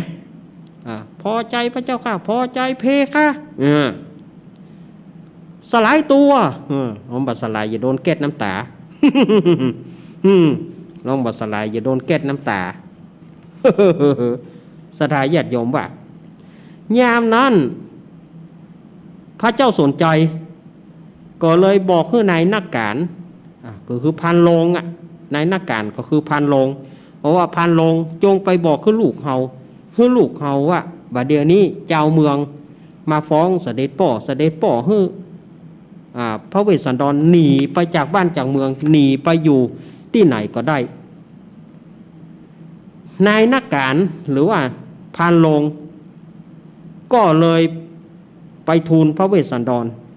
ว่าขอเดชะพระยามิพลเก้าบัดเดี๋ยวนี้มีราชองค์การจากพระเจ้าสนใจเสด็จป่อมีราชองค์การอย่างการนายนักการเพราะว่าพระองค์ไปฮื้อตานจางบัดเดี๋ยวนี้เจ้าบ้านเจ้าเมืองบ่เปิงใจเจ้าบ้านเจ้าเมืองฟ้องเสด็จป่อก็เลยบอกคือข้าพระองค์มาบอกคือพระองค์ว่าขอพระองค์ออกจากบ้านจากเมืองไปอยู่เขาวงโกฏปุ้นเฮาฮื้อตานจ้างเผือกหรือว่าจ้างปัจจัยนาเคนตัวนี้เป็นจ้างกู้บ้านกู้เมืองปารมีของเฮา เมื่อเป็นจ้างกู้ปารมีของเฮาเกิดมาพร้อมเฮาเจ้าบ้านเจ้าเมืองบอกควรจะดีปากมาขับไล่เสด็จป่อก็บ่ฟังเหตุบ่ฟังผลเสด็จป่อก็มาจำเฮานี่นี่ก่อนนี้คอยมีปัญหาโนพอมแพมเด้อลูกคอยมีปัญหามันหืออยู่ก็อยู่ถ้าหือไปก็ตะไปพระเวสสันดรนี่เป็นยองกว่าถ้าหือไปก็ตะไปตึมอยู่ดุว่ะขอฮื้อก่อนที่เฮาจะไปขอฮื้อเฮาตานอย่างละ700 นายนักการจงฮื้อเสนาอามาตย์ไปห้างไปด่าอย่างละ700จ้าง700หมา700งัวนม700ควาย700คนใจไม่หญิง700คนใจพ่อใจ700เข้าของเงินทองเข้าน้ำโภชนาอาหารอย่างละ700เงินอย่างละ700เฮาจะฮื้อตานวันพุกแล้ววันฮือเฮาจะไปเสด็จป่อบ่ฮื้อเฮาอยู่เฮาก็บ่อยู่เฮาจะไปว่าอันที่นี่ย้อนมาถึงเมืองกะลิงกะลาดเมื่อได้จ้างเอกมงคลไปฝนตกฟ้าห้องวันนั้นสดาญาติโยมโอ้บรรดาเขียดที่ตายกลางคณะเอาป๊อบแอบที่ว่าตะกี้นะมันได้รับน้ำฝนป้ากันฟื้นคืนชีวิตหมดเต้นขยอกขยแยกกับสดาญาติโยมว่าฝนตกกันดู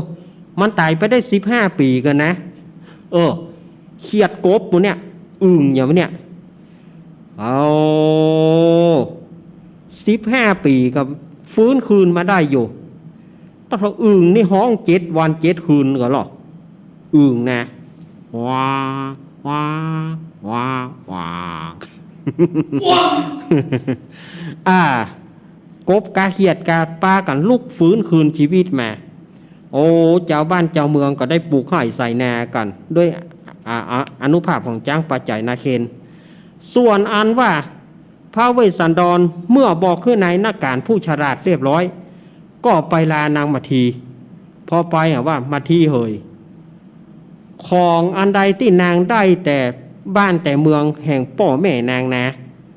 ขอให้นางรักษาเอาไว้ฝังไว้เนอะฝังไว้ถ้าจะใจนางจะใจก็ใจได้เลยหรือว่านางบ่ใจก็เป็นสาทานแก่คนทั้งหลายเอาหื้อตาลแก่เขาไปนางจงหื้อตาลไปเตอะแล้วก็แถมอย่างหนึ่งหื้อนางอยู่กับลูกกับเต้าเนอะอยู่กับเจ้าจารีน้องกันหาบ่ให้บดีจะไปเคี่ยนจะไปตีลูกเนอะเอ็นดูลูก นางจะไปด่าไปตีลูกเนอะนางมาทีก็เลยถามว่าเสด็จปี่นี่อย่างกูเตือเสด็จปี่บ่เคยอู้อย่างอีวันนี้เสด็จปี่เป็นจะได้เสด็จปี่ถึงได้มาอู้อย่างอีมาทีเฮ้ยมันเป็นกรรมของเฮาวันฮือเมื่อเจ้าปี่จะพลากจากเจ้าไปแล้วเสด็จปี่จะไปไหน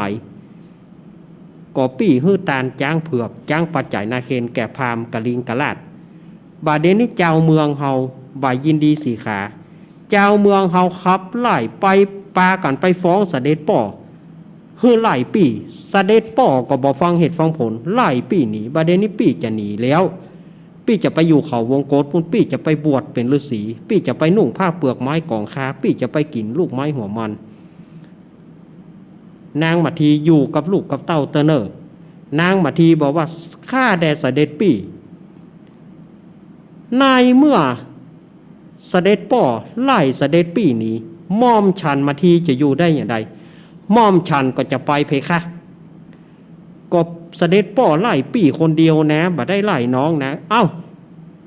ก็ไล่เสด็จปี่ก็เหมือนไล่น้องเหมือนไล่ม่อมฉันขนาดว่าลูกตัวเก่ายังไล่แล้วม่อมฉันเป็นไผม่อมฉันเป็นแค่ลูกสะใภ้เวลาเปิ้นเกียดเนี่ยเปิ้นก็จะต้องไล่ม่อมฉันผัวเมียอยู่กับกันนอนกลางดินกินกลางทรายก็ไปกินด้วยกันม่อมฉันจะไปตัวเสด็จปี่โอ้บ่ได้นะพระเวสสันดรบอกบ่ได้นะเปิ้นไล่ปี่คนเดียวแล้วมันจะเป็นโทษกับปี่นะบ่เป็นโทษม่อมฉันรับผิดชอบเสด็จปี่ไปม่อมฉันก็ต้องไปเพราะเสด็จป่อทำบ่ถูกไล่ลูกแล้วจะให้ลูกไปอยู่มันบ่มีในป๊อบป้อแหนนเสด็จปี่ไปม่อมฉันก็ต้องไปแล้วเสด็จปี่จะได้ไปหารฝูงกวางฝูงลิงจ้างป่าเสือหมีม่อมฉันเคยไปหารเมื่อม่อมฉันเป็นละอ่อนในเขาวงกฏเมื่อเสด็จปี่จะไปม่อมฉันก็ต้องไปตัวแล้วลูกเขาหรอจารีกันหาหรอม่อมฉันจะเอาไปตัวม่อมฉันบอกไว้เมื่อเสด็จป่อไล่เสด็จปี่ก็เหมือนกับไล่ม่อมฉันตีหัวฝากก็สนั่นหัวฝาตีหัวแม่ก็สนั่นหัวเจ้าเมื่อเสด็จปี่ไปอยู่แล้วม่อมฉันจะอยู่ได้อย่างไรม่อมฉันถึงจะไปสถาญาติโยม มาถึงตอนนี้ทำมันก็มาจบพอดี ทำหิมปานก็มาจบพอดีสถาญาติโยมเป็นชะตาของผู้ที่เกิดปีงัวเนอะส่วนว่าเรื่องต่อไปทำผูกต่อไปจะเป็นอย่างไรเดี๋ยวก็มาฟังกันอังการหน้าเนาะละไว้นี้ก่อนอังการหน้าอาตมากล้วยมาแถมวันนี้ก็ยาวเหยียดเฉียดเมืองใต้ทีเดียวนะอาตมาว่าน่ะยาวเหยียดเฉียดเมืองใต้วันนี้อาตมาก็ได้เล่าให้เต็มที่แล้วเนาะศรัทธาญาติโยมเฮาจงมีดวงตาหันธรรมเหมือนกันเนอะแสงไฟสว่างตาแสงธรรมะสว่างใจสว่างตาด้วยแสงไฟสว่างใจด้วยแสงธรรมศรัทธาญาติโยมได้ฟังธรรมกันนี้แล้วเพื่อมีดวงตาได้ถึงธรรมะวิเศษมีประเทศว่าโสดาสกิทาคานาคารหันต์อนุโมทนากับศรัทธาญาติโยมที่เป็นเจ้าภาพการเทศน์การธรรมในวันนี้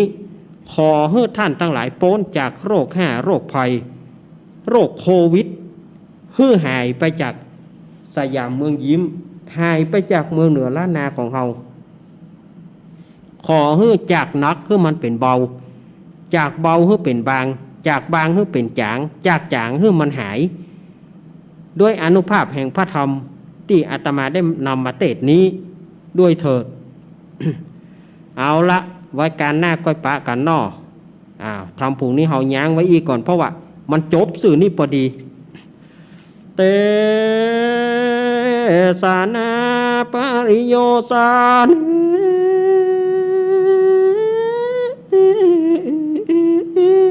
ก็มีด้วยประการดังกล่าวมานี้แลนะหิมมาปานปาปังนิธิตังขียะสังวะนานาวิเศษจาห้องเหตุธรรมชื่อว่าธรรมหิมมาปาน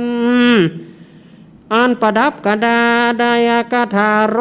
134ประกาศถ้าสำรับธรรมผูกนี้เป็นจตาผู้ที่เกิดปีงัวก็บังกรมสมเรศเดชสาธุสาธุสาธุทำมันจบไปเหี้ยละความจริงวันนี้เล่าไปก็ม่วนไปติ๊กๆนะความจริงนี่เล่าม่วนสถาญาติโยมทำมหาจาดเนี่ยเล่า7 วัน 7 คืนก็ได้อาตมาเคยไปเทศน์ทำเกิดไปเล่าทำอย่างเงี้ยมีฮะนะมีติดตัวกัมปีฮะนะอาตมาเคยไปเล่าตั้งแต่2 ทุ่มจนถึงเที่ยงคืนนะศรัทธาญาติโยมว่า หามาได้ที่ไหนนะมีไผมาอวดหูอวดลวกละศรัทธาญาติโยมเหยมี2 เมียคนเดียวหรอนะอันน่ะก็เฮาบอกอวดลวกก็บ่ได้ศรัทธาญาติโยมเปิ้นจะบ่เข้าใจมันต้องเล่าอธิบายให้กันฟังศรัทธาญาติโยมตะกี้มามัดมือเนอะมาเลยแม่จันเรือนสายอุ้ยอ้วนมาการมาต้มกล้องอุ้ยล่าดงหันหนักมาวงสายะกะอุ้ยล่าดงหันหนักก็ไม่เต้าไอ้เนอะมาเลยพ่อสมศักดิ์แม่สีเพนมา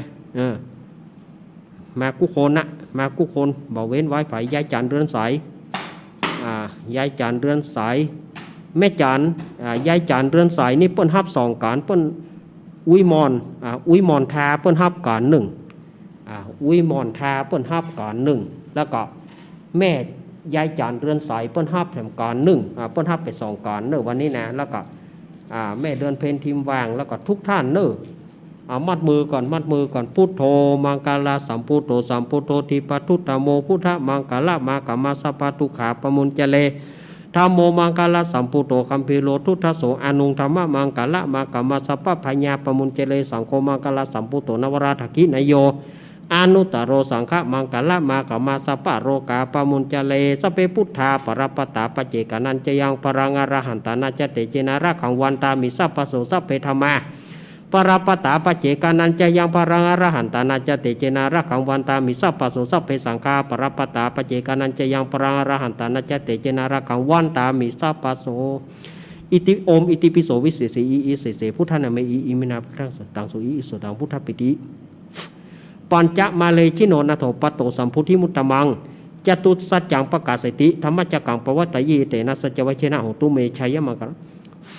พุทโธพุทธังหัสสะองค์ธรรมธรรมะโอมพุทโธพุทธังอรหังโอมธรรมธรรมังอรหังโอมสังโฆสังฆโอมพุทโธพุทธังกันหะโอมธรรมธรรมังกันหะโอมสังโฆสังฆอายุวันโนสุขังพละเอาสัตยาติโยมตั้งหลายต่อไปพรมน้ำมนต์น้ำมนต์พรมน้ำมนต์เนอชะยันโตโพธิยาโมเรสากายานาติวัตาโนเอวังตวงวิชัยโยหิชัยยสุชัยยามังกะเลอาปาราสิตาปารังเกสิเสปัทาวีปุงกาเลอภิเสเกสาปพุทธานังคัปปโตปโมตติสุนักกตังสุมังการังสุปภัตตังสุหุทิตังสุกาโนสุโมโหโตจาสุยิทังปรมาจารีสุวารักขีนังกายะกัมมังวาจากัมมังปัทถขีนังปัทถขีนังมโนกัมมังปณิทิเตปัทถขีนาเนกตวนะระพันทัตเตปัทถขีเนอ้าวศรัทธาญาติโยมต่อไปมาปาเคนแม่ยายจอนกับแม่อุ้ยมอนเปิ้นฮับคนละก่อนมาอุ้ยอวนกิติรังกาอุ้ยลาวงสายะแล้วก็ทีมงานธรรมะคลายเครียดทุกท่านนึแม่สมเนียมมโนแม่สุรีแม่พลอยสองพลอยนะแม่พลอยฝางก็มาแม่ปราณีมากู้คนแล้วก็ทีมงานธรรมะคลายเครียดโยมปี่พิสมัยเป็นเก้าเป็นประธานโยมปี่พิสมัยก็ขอปี่ก็ขอแห้งขอปูจาก่อนหนึ่งสาธุแล้วก็ฮือพ่อแม่ก่อนหนึ่งได้เลยมาศรัทธาญาติโยมปากันมาประเคนการทำการสวดมาเลยพร้อมกันโอ้ม่วนแต่ลุงนุยสว่างเมฆมาแม่อย่างก็ยายแดงดอกตะล่อมมากู้คนโตโอ้ม่วนอกม่วนใจแต่ต่างเฮาบ่ต้องน้อยใจเนอะต่างเฮาบ่ต้องน้อยใจได้มาหมดแล้วเนอะมาตานหมดเลยแม่สายพินกูคนเนอะยายพรร้องงัวแดงสันกำแพงเชียงใหม่รับแล้วค่ะยายพรเอาใบรับเตื้อมาเลยมาเกณฑ์แม่พรป่าเศร้าไอ้พงป่าซางโอ้เอาละเนอะต่อไปก่อนที่เฮาจะได้รับปอนขอศรัทธาญาติโยมเฮาสงบจิตสงบใจกำเดียวทานศีลภาวนาขอเวลาแป๊บหนึ่งหม้อไก่ก้มกินน้ำเนอะ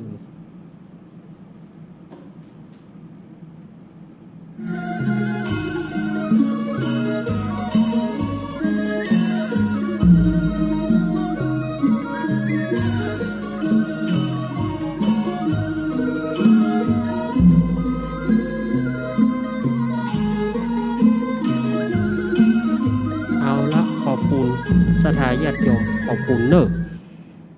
เฮาจะตานไปหมดนะตั้งแต่ปิตามารดาพ่อแม่ของท่านทั้งหลายญาติแม่นางธรณีเทวุเทวดาที่ขาดบ่ได้เจ้าเสียงเมียงรักษาปัจจาและทุกปัจจาเจ้าเสียงเมียงเปิ้นจะรักษาอยู่แล้วก็สวาทุกวัดทุกวาที่ขาดบ่ได้ก็วัดปากตังเจริญของเฮานี้ที่เป็นสุวัตสุวาก็ดีที่เป็นครูบาอาจารย์พ่อน้อยพ่อหนานพ่ออาจารย์ล่ำวัดที่เปิ้นได้ล่วงลับผ่านไปก็ขอมารับผลบุญกุศลนี้หมดเน้อเอาละท่านทั้งหลายได้อุทิศไปขอให้ท่านได้รับผลบุญกุศลบุญฝูงนี้เน้อเอาปอนก่อนเน้อยะถาวาริวาหาปุราปาริปุเรนติสาการังเอวะเมวะอิโตทินังเปตานังอุปคปติอิชิตังปาทิตังตุมหังคิปะเมวะสมิสตุสัพเพปุเรนตุสังกปาจันโทปนารโสยะถามณีโชติรโสยะถาภวะสัพปิติโยมิวะฉันตุ สัพพะโรโควินาสตุมาเตภวัตวันตารายโยสุขีติกายุโกภวะอภิวาทนาสิริสนิจังวุธาปัจจายโนจัตตารโรธรรมาวัฏันติอายุวันโนสุขังปะลังสาธุอ้าวศรัทธาญาติโยมอาตมาก็วันนี้ ตอนนั้นของผมเนี่ย เดี๋ยวก่อนเนอะอ้าวเมื่อได้รับนี่แล้วก็วันตาเนาะวันตาหลวงวันนี้เอาแบบเชียงใหม่เนาะเนี่ยข้ามไปข้ามมานะวันตาหลวงนี่นะ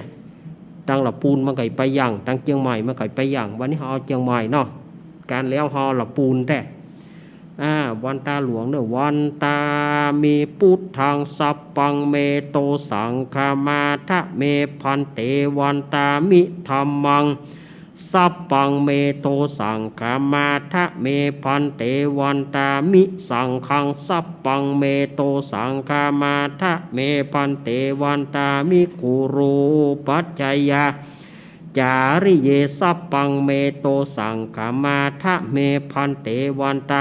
มิกัมมะฐานังสัพปังเมโตสังฆามาทะเมพันเตวันตามิอารัมเมพัทธสีมะยังสัพปังเมโตสังฆามาทะเมพันเตวันตามิเจติยังสัพพังสัพพัทธาเนสุปฏิทิตาสรีรตาตุมหาโพธิงพุทธรูปังสักการังสัทธานาคะโลเก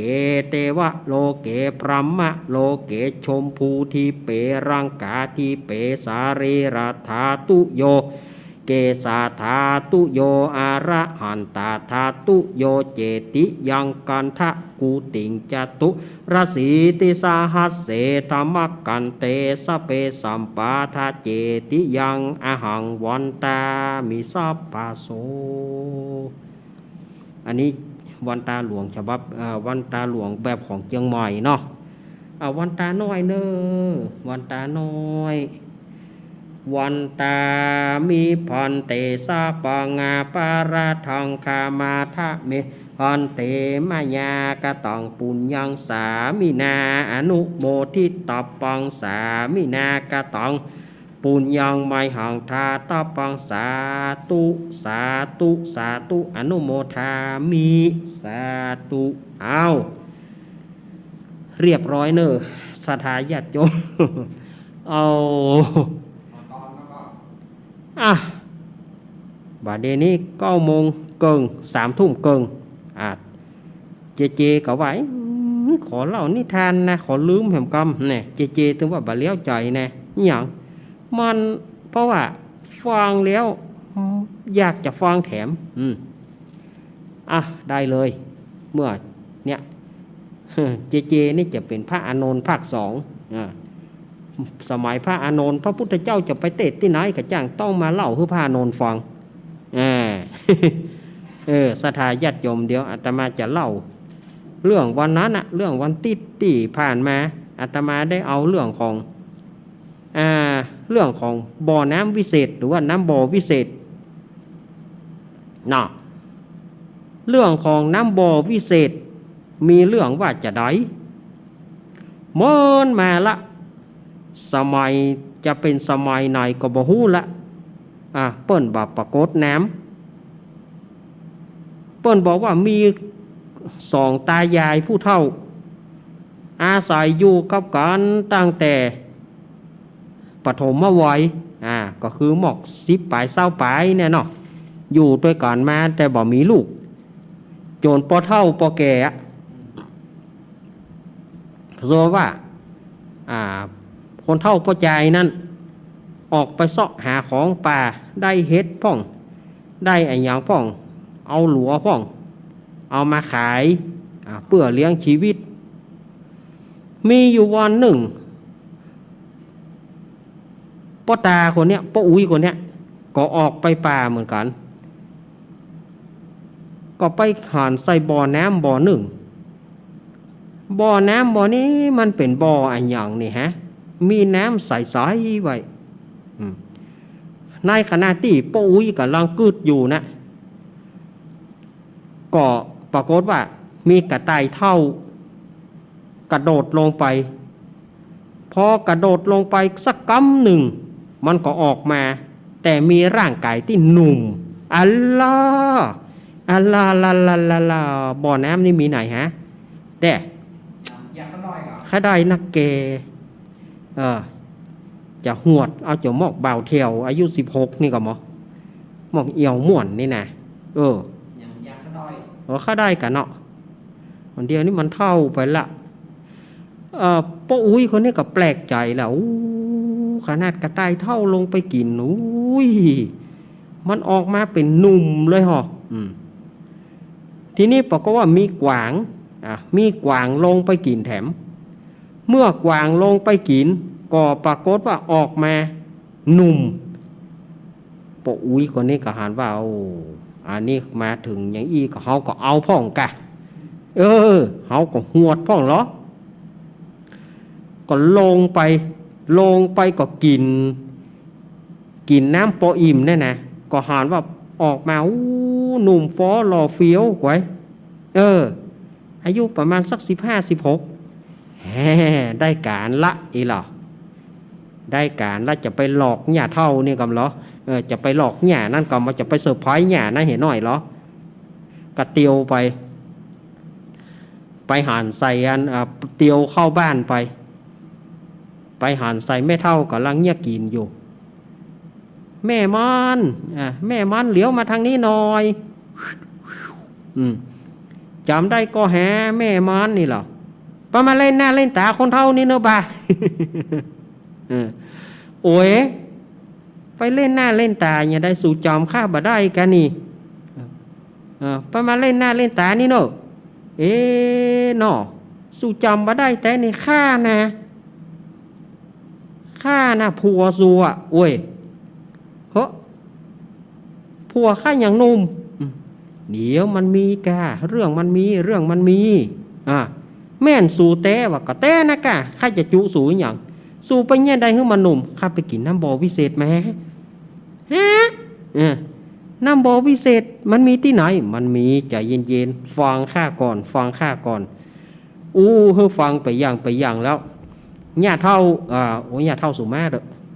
คนเท่าไม่ยิงก็ลบเล้าว่าขอปลาข้าไปกินกำข้าจะกินเพื่อนำใจกันหรอฟังเตื้อสูฟังกินเตื้อใจเย็นๆวันพูกก้อยไปวันนี้มันค่ำแล้ว อาบน้ำอาบท่าเข้านอนเนี่ยก่อนกินข้าวน้ำข้าวแรงวันพูกข้าจะปลาไปนอนก่อน ปรากฏว่าพอดึกๆไปแม่อุ้ยนี่ก่อนบะเลอละนอนบะรับหรอกระใส่กระซับนอนอย่าได้กับบะรับกึดถึงแต่จะไปกินน้ำบ่อวิเศษนั่นนะก็เลยลักหนีออกไปถึงต่างปู่นี่บอกว่าต่างนี้มันก็แม่อุ้ยนี่ก็ไปพอไปถึงก็เนี่ยบ่อน้ำบ่อแกเนี่ยบ่อก็ลงไปกินแม่อุ้ยนี่ถ้าอย่าเป็นคนขี้โลภกินกำแรกกลายไปสาวขึ้นมาล้อเขาไปสาวขึ้นมาแล้วเฮ้ยกินแถม กินแถมใส่ไปแถมอึกอันนี้ไปสาวรุ่นกินแถมเป็นสาวน้อยเนี่ยบ่เตื้อกินแถมกลายเป็นละอ่อนน้อยแม่อุ้ยคนนี้ก็เนี่ยบ่เตื้อกินแถมกินข้าวกลายเป็นละอ่อนน้อยให้อยู่ปากน้ำบ่อแง่สถานญาติโยมเนี่ยความโลภกินตะใดบ่ปอความโลภปรากฏว่าลูกเจ้ามาคนเท่าประจายตื่นมาย่านี่มีไหนบาล่างว่ามันลักไปกันนี่บ่ได้การละอีกคนเท่านี่ก็6ตัวเปิดไปตัวไปพอมันมีไหนย่านี่นี่มันลูกไผ่ลานไผ่มาให้แง่นี่มาให้อยู่ปากน้ำบ่อนี่ไปพอไปว่าเมียตัวเก่าว่ากินน้ำบ่อเกินหานี่แต่หวังว่าจะได้เมียหนุ่มก็จะได้มาเลี้ยงมันแถมและแถมเมื่อใดมันจะใหญ่นั่นนี่เฮ้ยให้จะเอาให้มันกินเอาจะมันเหลือกระตัวหมอกมัดหมอกไฮนี่ดีจ้ะ อุ้มเหรอ ถูกได้อุ้มเมียไปเลี้ยงอ่ะแสดงญาติโยม อุ้มเมียไปเลี้ยงอ้าวแล้วแต่เมื่อใดมันจะใหญ่นั่นเนี่ยความโลภศรัทธาญาติโยมเฮ้ย ความโลภมีตะใดกินบ่ปอแต่ถ้าเป็นอย่างเฮานี่เฮากินหมกเที่ยวๆนี่กันเนาะกินแล้วก็โอ้หมกปอนี่เป็นหมกหูแผงงามดีกับปอละกันเนาะไปกินอย่างนอกอะข้าวกินเกินนะให้เง่อยู่ปากบ่อว่ะ องค์ทางมันยังเห็นข้อ น้ำบ่อวิเศษนี่มีที่ไหนสถานญาติโยมถ้ามีที่ไหนไผมีที่ไหนบอกเนอะ เน้น ตะกี้องค์ทางมัน กำเดียวกำเดียวอาตมาจะไปซื้อกินได้นะเนาะเมื่อเขาซื้อกินแล้วถ้าได้กินแล้วตาหอนนี่นะ ตอนนี้ว่าอยากจะพูดเครื่องเรา ตาเขาหอนแหมหน่อยนี่นะอาตมาว่าอาตมาก็ค่อยได้เหมือนกันนะค่อยไปกินเหมือนกันนะเนาะรูปรอรูปรอเนี่ยเหมือนบุพผาสายชนว่านะโจะพรึมโจะพรึมนะแกเนาะเจขอมาแหมอันหนึ่งก็เดียวเนอสถานญาติโยมฟังโทเตื้ออาตมาบาอนุญาตเตื้อกำเดียวกันเนอก็เดียวก้อยโทเนาะสุมาเตออันนี้เจถามว่าศพของตู้เจ้ากับศพของเจ้าบ้านนี่อย่างเปิ้นบอกเอาเผาด้วยกันไปเผาด้วยกันได้อย่างไรคือศพของเจ้าบ้านนะมันฆ่าเขากันศพไม่ยิงวะศพปอดใจวะเผลอเอาสิ้นกาเอาอย่างไปเผาตัวฉะนั้นเพื่อก็จะต้องแยกศพตู้เจ้าก็อยู่ในส่วนแปลงกองฟอนแปลงเมนแหนมตีหนึ่งอันนี้สำหรับตู้เจ้าสำหรับเจ้าบ้านเนี่ยมันเป็นศพฆ่าเขากันมันบ่เหมาะขนาดศพตู้เจ้านี่เปิ่นยังพอเรียบร้อยแล้วเปิ่นให้เก็บกระดูกเก็บขี้เต่าอย่างธรรมัดทำแมงเก็บอย่างระมัดระวังนะเปิ่นบอกจะไปเก็บอย่างบ้านเฮานี่เอาอย่างเอาบัดตำตาเขาเคลียอย่างแต่ศพตู้เจ้านี่เปิ้นห้ามเอาบัดตำตาไปเคลียนะศพตู้เจ้าหรือว่าพระเนนนี่เปิ้นห้ามเอาตำตาไปเคลียอันนี้มันเป็นที่มาที่ไปอย่างอีเนอร์ศรัทธาญาติโยมเนอร์อันนี้ก็เจถามมาอาตมาก็ตอบว่าบาเดียนี้ก็3:35 นาทีมาเลยเอาผ่ายจะโทรตะกี้ฝ่ายจะโทรตะกี้ใต้38ไม่ไหนตะกี้โทรเข้ามาเลย089-214-0135มาเลยฝ่ายจะโทรตะกี้เดี๋ยวจะว่าบัตรตอนเนี่ยมันนะมาเลย089-214-0135มีไหนตะกี้มาตะกี้ฝ่ายจะโทรตะกี้มาละอันนี้หญิงไทยหัวใจเพชรของเราแม่เพนภาษาได้เน้นเนอครับจ้าชัดเจนคือกระจายเน้นไปเด้อกำลังใจเนาะจะทำกับม้วนนะหน้ากะปีเกิดปีฉลูเนาะปีฉลูเนอะอันเตะเธอละเนอะปีงัวเตะเธอละจ้าปีงัวละปีงัวเตะเธอละทานกับม้วนเด้อหน้ากะน้ำบ่อนี่มีที่ไหนฮะบอกขึ้นเนอะบอกจะได้จะซื้อกลายเป็นละอ่อนด้วยกลายเป็นละอ่อนไปเหี่ยแง่ปากน้ำบอกว่าผัวมาเอาไปเลี้ยงว่ะไปเลี้ยงที่เก่าเอาไปเลี้ยงเมื่อใดหมูจะใหญ่ไหมจ้ากำลังจ่ายเน้นเด้อกำลังจ่ายเจเด้อครับขอบคุณแม่เพนเนอร์จ้าขอบคุณเดินทางปลอดภัยได้เน้นเด้อไว้จ่าเจ้าครับขอบคุณแม่เพนเนอร์แม่เพนของเฮานี่เนาะสะพานบุญของอาตมา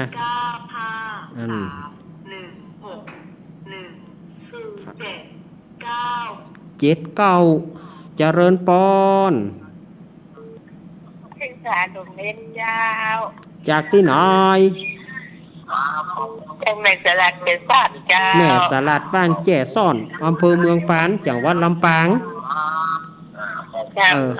อย่างมันนี่เดี๋ยวว่ามันดีน้ำได้ยินดีนะก็มันไปได้ยินยาแม่บอกปิดวิทยุนี่ดูได้ยินว่าจะเดี๋ยวกันเนอะผ่านแม่ไม่ปิดวิทยุมันก็เลยดังหืมหามมากับแม่เฮ้ย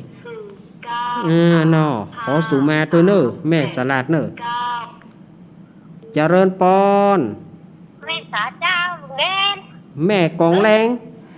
เจ้าโอ้ทำเสียงได้ดีเนาะ แม่ก โอ้ องแรง ว่าทำกรรมหวันก็ได้น้ำบอลเนาะน้ำบอลกินนั่นมัน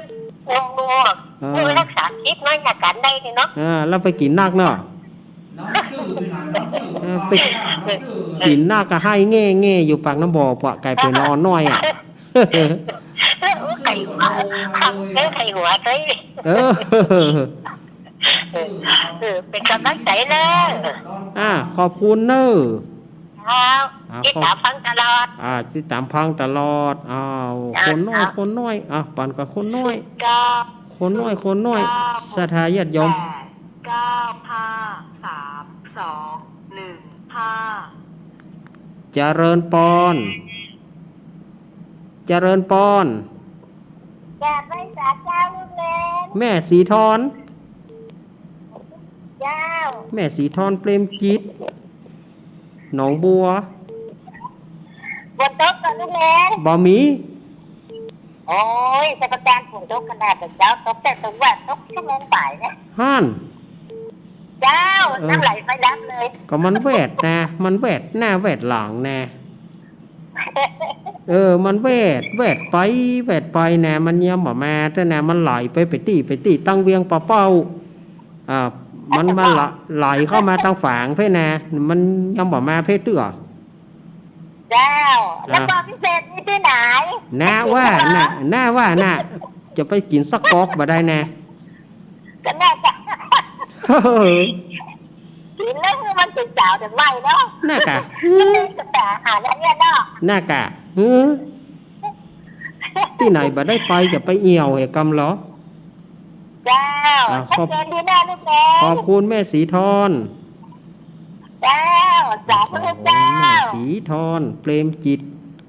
หนองบัวชัยประการมาเลย5 4 3 5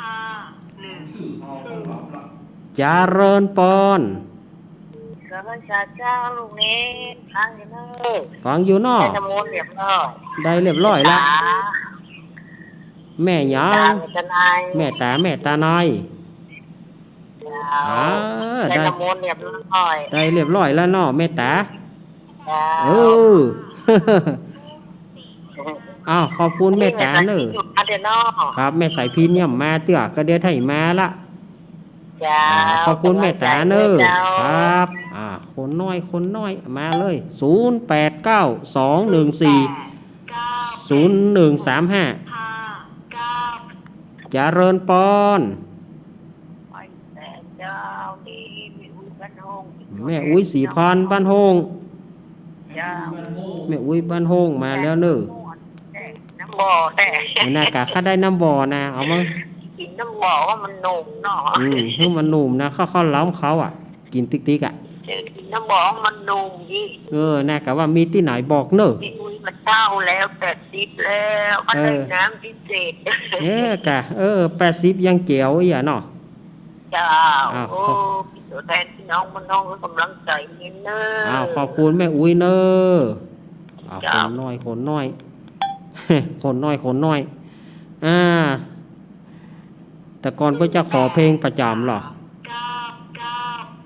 สถาญาติโยมก็โทรเข้ามาเนอะเจริญปอน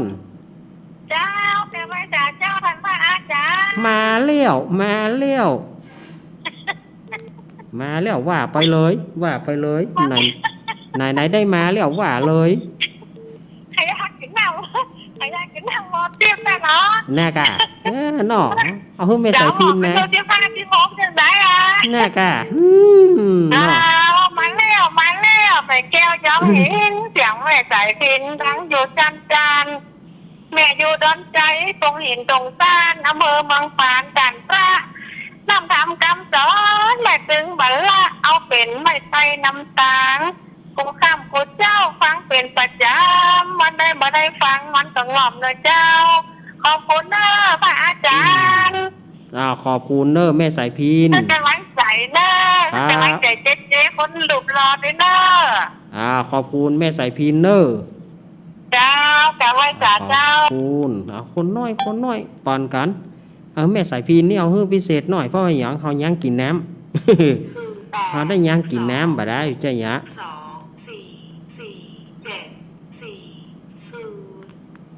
4740จากทางใดเจริญปอนป่อบุญธรรมสังคำฟันป่อบุญธรรมเฮามาแล้วน้ำขอวันขอยุบเลยแค่กันน้อน้อยๆเลยวันนาฟ้าจานขอนะขอได้สักหน่อยเนาะน่ากะว่า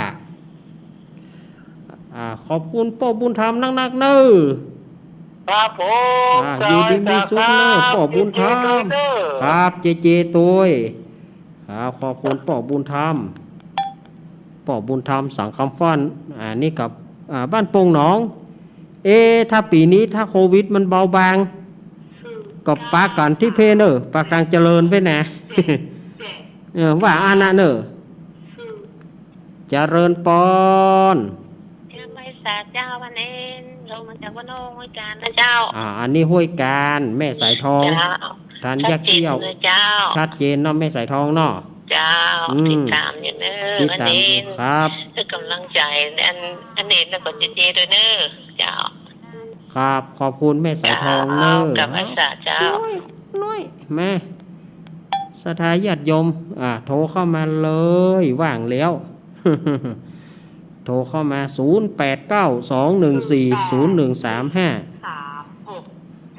เดี๋ยวกันหน่อย452เจริญปอนพระเจ้าลูกเน้นแม่บุญหลงเจ้าแม่บุญหลงอำเภอลิจังหวัดลำพูนเจ้าแม่บุญหลงวันนี้ไปจะได้พ่องแหได้ฟังข้าหัวตัวไปเว้ยฟังกับไข้หัวตัวเนาะอู้เจียม่วนจะเดือขอบคุณเนอแม่บุญหลงเนอเจ้าขอบคุณเนอไปอย่างโวยไปอย่างโวยมาเลยสดาญาติโยม0892140135มาเดี๋ยวจะว่าบอกว่างนะมันนะหั่น099นี่ของไผ่ฮะเจริญปอนป่อหลวงวินสารขี้เล็กครับชัดเจนดีเนาะป่อหลวงเนาะครับม่วนแต้ๆเราป่อหลวงนี่นะหลายวันเราฟันฮะหลายวันเราต่อวันฟันต่อ2 ปีครับขอบคุณป่อหลวงครับขอบคุณป่อหลวงเนอครับอาตมาก็ยังจัดที่104นะสดาญาติโยม3 ทุ่มถึงเที่ยงคืนอาตมาจัดที่104.50 เมกะเฮิรตซ์รายการธรรมะคลายเครียดเนาะอาตมาก็ยังจัดอยู่นะ757เจริญปอนเจ้าจากทางใดสวัสดีสวัสดีเจ้าอยู่แม่เรียบเจ้าแม่เรียบพี่เนาะเจ้าอายุที่ไหนเนี่ยแม่อำเภอสุขไซเจ้าดอยหลวงสุขไซสุขไซเจ้าดอยหลวงเจียงไฮ้เนาะเจ้าดอยหลวงสุขไซแม่เรียบแม่บุงพี่เจ้าแม่ชื่อแม่หยังแม่ล่าเป็นลูกนะคะแม่ล่าเป็นลูกคนเก่าบ่เนาะเจ้าอันนี้ฟังแล้วเจ้าตอนตึงวอนไม่ใช่ไม่คอไม่ไม่คอไม่น้อยฟังตึงวอนขอบคุณเนอแม่ล่าเนอพรเจ้าขอบคุณเจ้าขอบคุณมาเลยเหลือเวลาอีกนิดหน่อยโทรเข้ามาสถาญาติโยม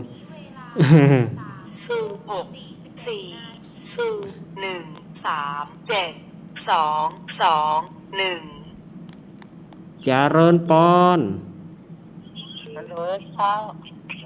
จากทางใดจากลำปางบ้านเสด็จสายทองเจ้าลำปางบ้านเสด็จสายทองแม่ยางไม่น้อยคำถามอันนี้ก็แม่น้อยตะกี้แม่ล่าเดี๋ยวนี้แม่น้อย เอ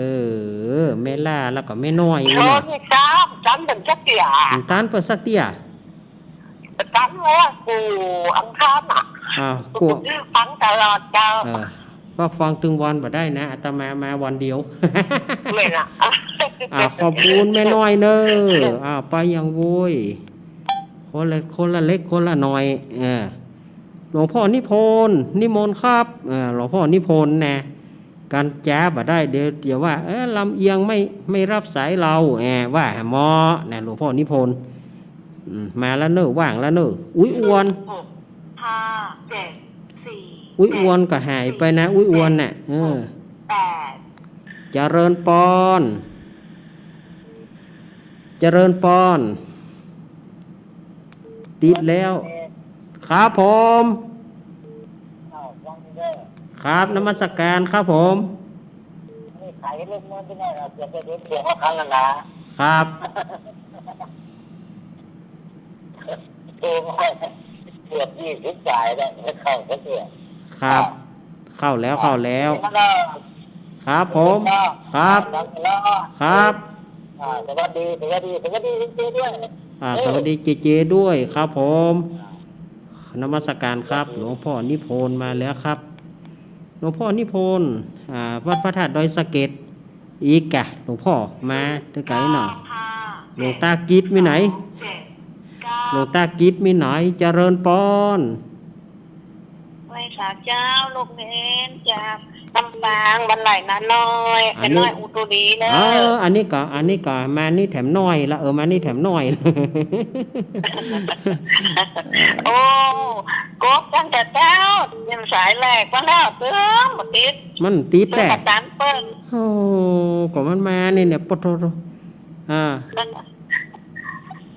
ได้น้ำมนต์แล้วเนอะ ได้น้ำมนต์เนาะขอบคุณแม่น้อยเนอะ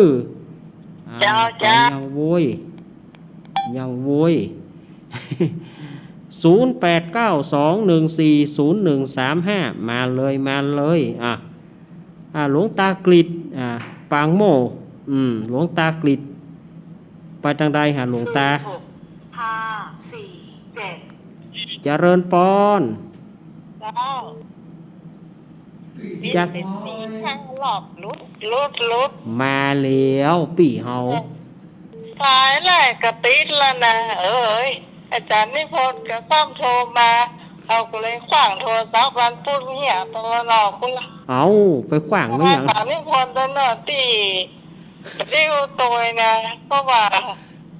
โคตรโทรศัพท์แล้วก่อนว่าเหี้ยขวางตัวหลอกกูละเลยซ้อหาป้าวันมันพูดไป3-4 รอบละโอ้ได้เลยเปลี่ยวเครื่องนี่มาเพราะอันนี้มันเป็นสายด่วนเนาะอันยังกูเตือนมันได้ละเนาะเปิ้นมีหลายเครื่องแต่เดี๋ยวเฮาจะต้องสะสมปกตินะจะว่ามันตีนะมันตีเราสั่งสัก4-5 กรัมมันรู้เลยอ่ะมีแหลมเครื่องหนึ่งได้จะหาอย่างก็เปิดเครื่องนี้มาเปิดเลยตีเลยฮะเดี๋ยวจะหาซิมมาใส่แหมตัวนึงก่อนเนอะคนโดยเดียวการนิพนธ์โทรมาใหม่กันว่ากันครับผมเจตเนอสวัสดีเนอขอบคุณครับขอบคุณรวยที่ว่าเตะถามเราก็ได้ฟังจะจบเนาะครับผมขอบคุณเนอะพี่เนอร์กี้นี้แม่มาฟังตัวเนอะแม่นะแม่เพิ่งมาฟังตัวเนาะมาฟังในห้องเนี่ยครับขอบคุณครับที่เตะถามครับขอบคุณนะครับก็ยังมีแฮมเนอร์ก็หาได้2ผูกอยู่นะตานครวันนะประเวทยังไม่ได้เตะด้วยนะโอ้แม่เปิ้นมาฟังตัวว่ะมาแหมสัก2 สายเจริญปอนสวัสดีค่ะสวัสดีค่ะสวัสดีค่ะว่ะเจริญปอนโยมโทรจากไหนสวัสดีเจ้าโทรอยู่พะเยาเจ้าพะเยาเจ้าแก้มเตรียมโทรมาหลายวันละบัดได้เจ้าโทรมาบัดได้บ้านหยังพะเยาบ้านหยังบ้านตองดงบ้านตองดงเจ้า จะเป็นคนโยม เอาขอบคุณเนอะเปิ้นไม่ปิดวิทยุแหมแล้วกับเปิ้นบ่ปิดวิทยุมันสื่อสารกันยากอาตมาตึมแจ้งจะอู้เลี้ยวครูบาอาจารย์ก็มดเฝ้าเลี้ยว เจริญปอน แม่ชายลูกเน้น แม่ยัง แม่ก็ อ๋อแม่บุญกอกอ เจ้า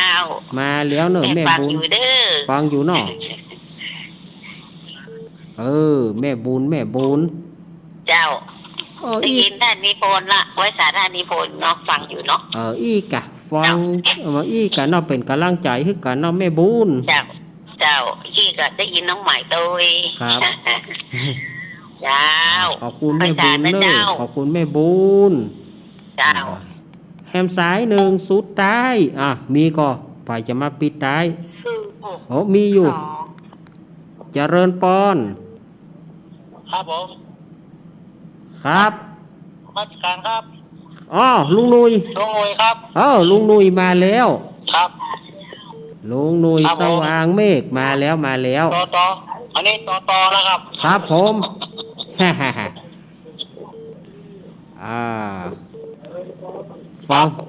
ฟังม่วนเนาะวันนี้เนาะ นี่ต่อนะลุงหน่วยนะครับ ผม ครับราชการครับ ครับ ครับ ลุงนุยสว่างเมฆนี่ก็ปบปบ อาตมาภาพก็คงจะได้เอาเปิ่นบุญมาแต่เอาเจริญปอน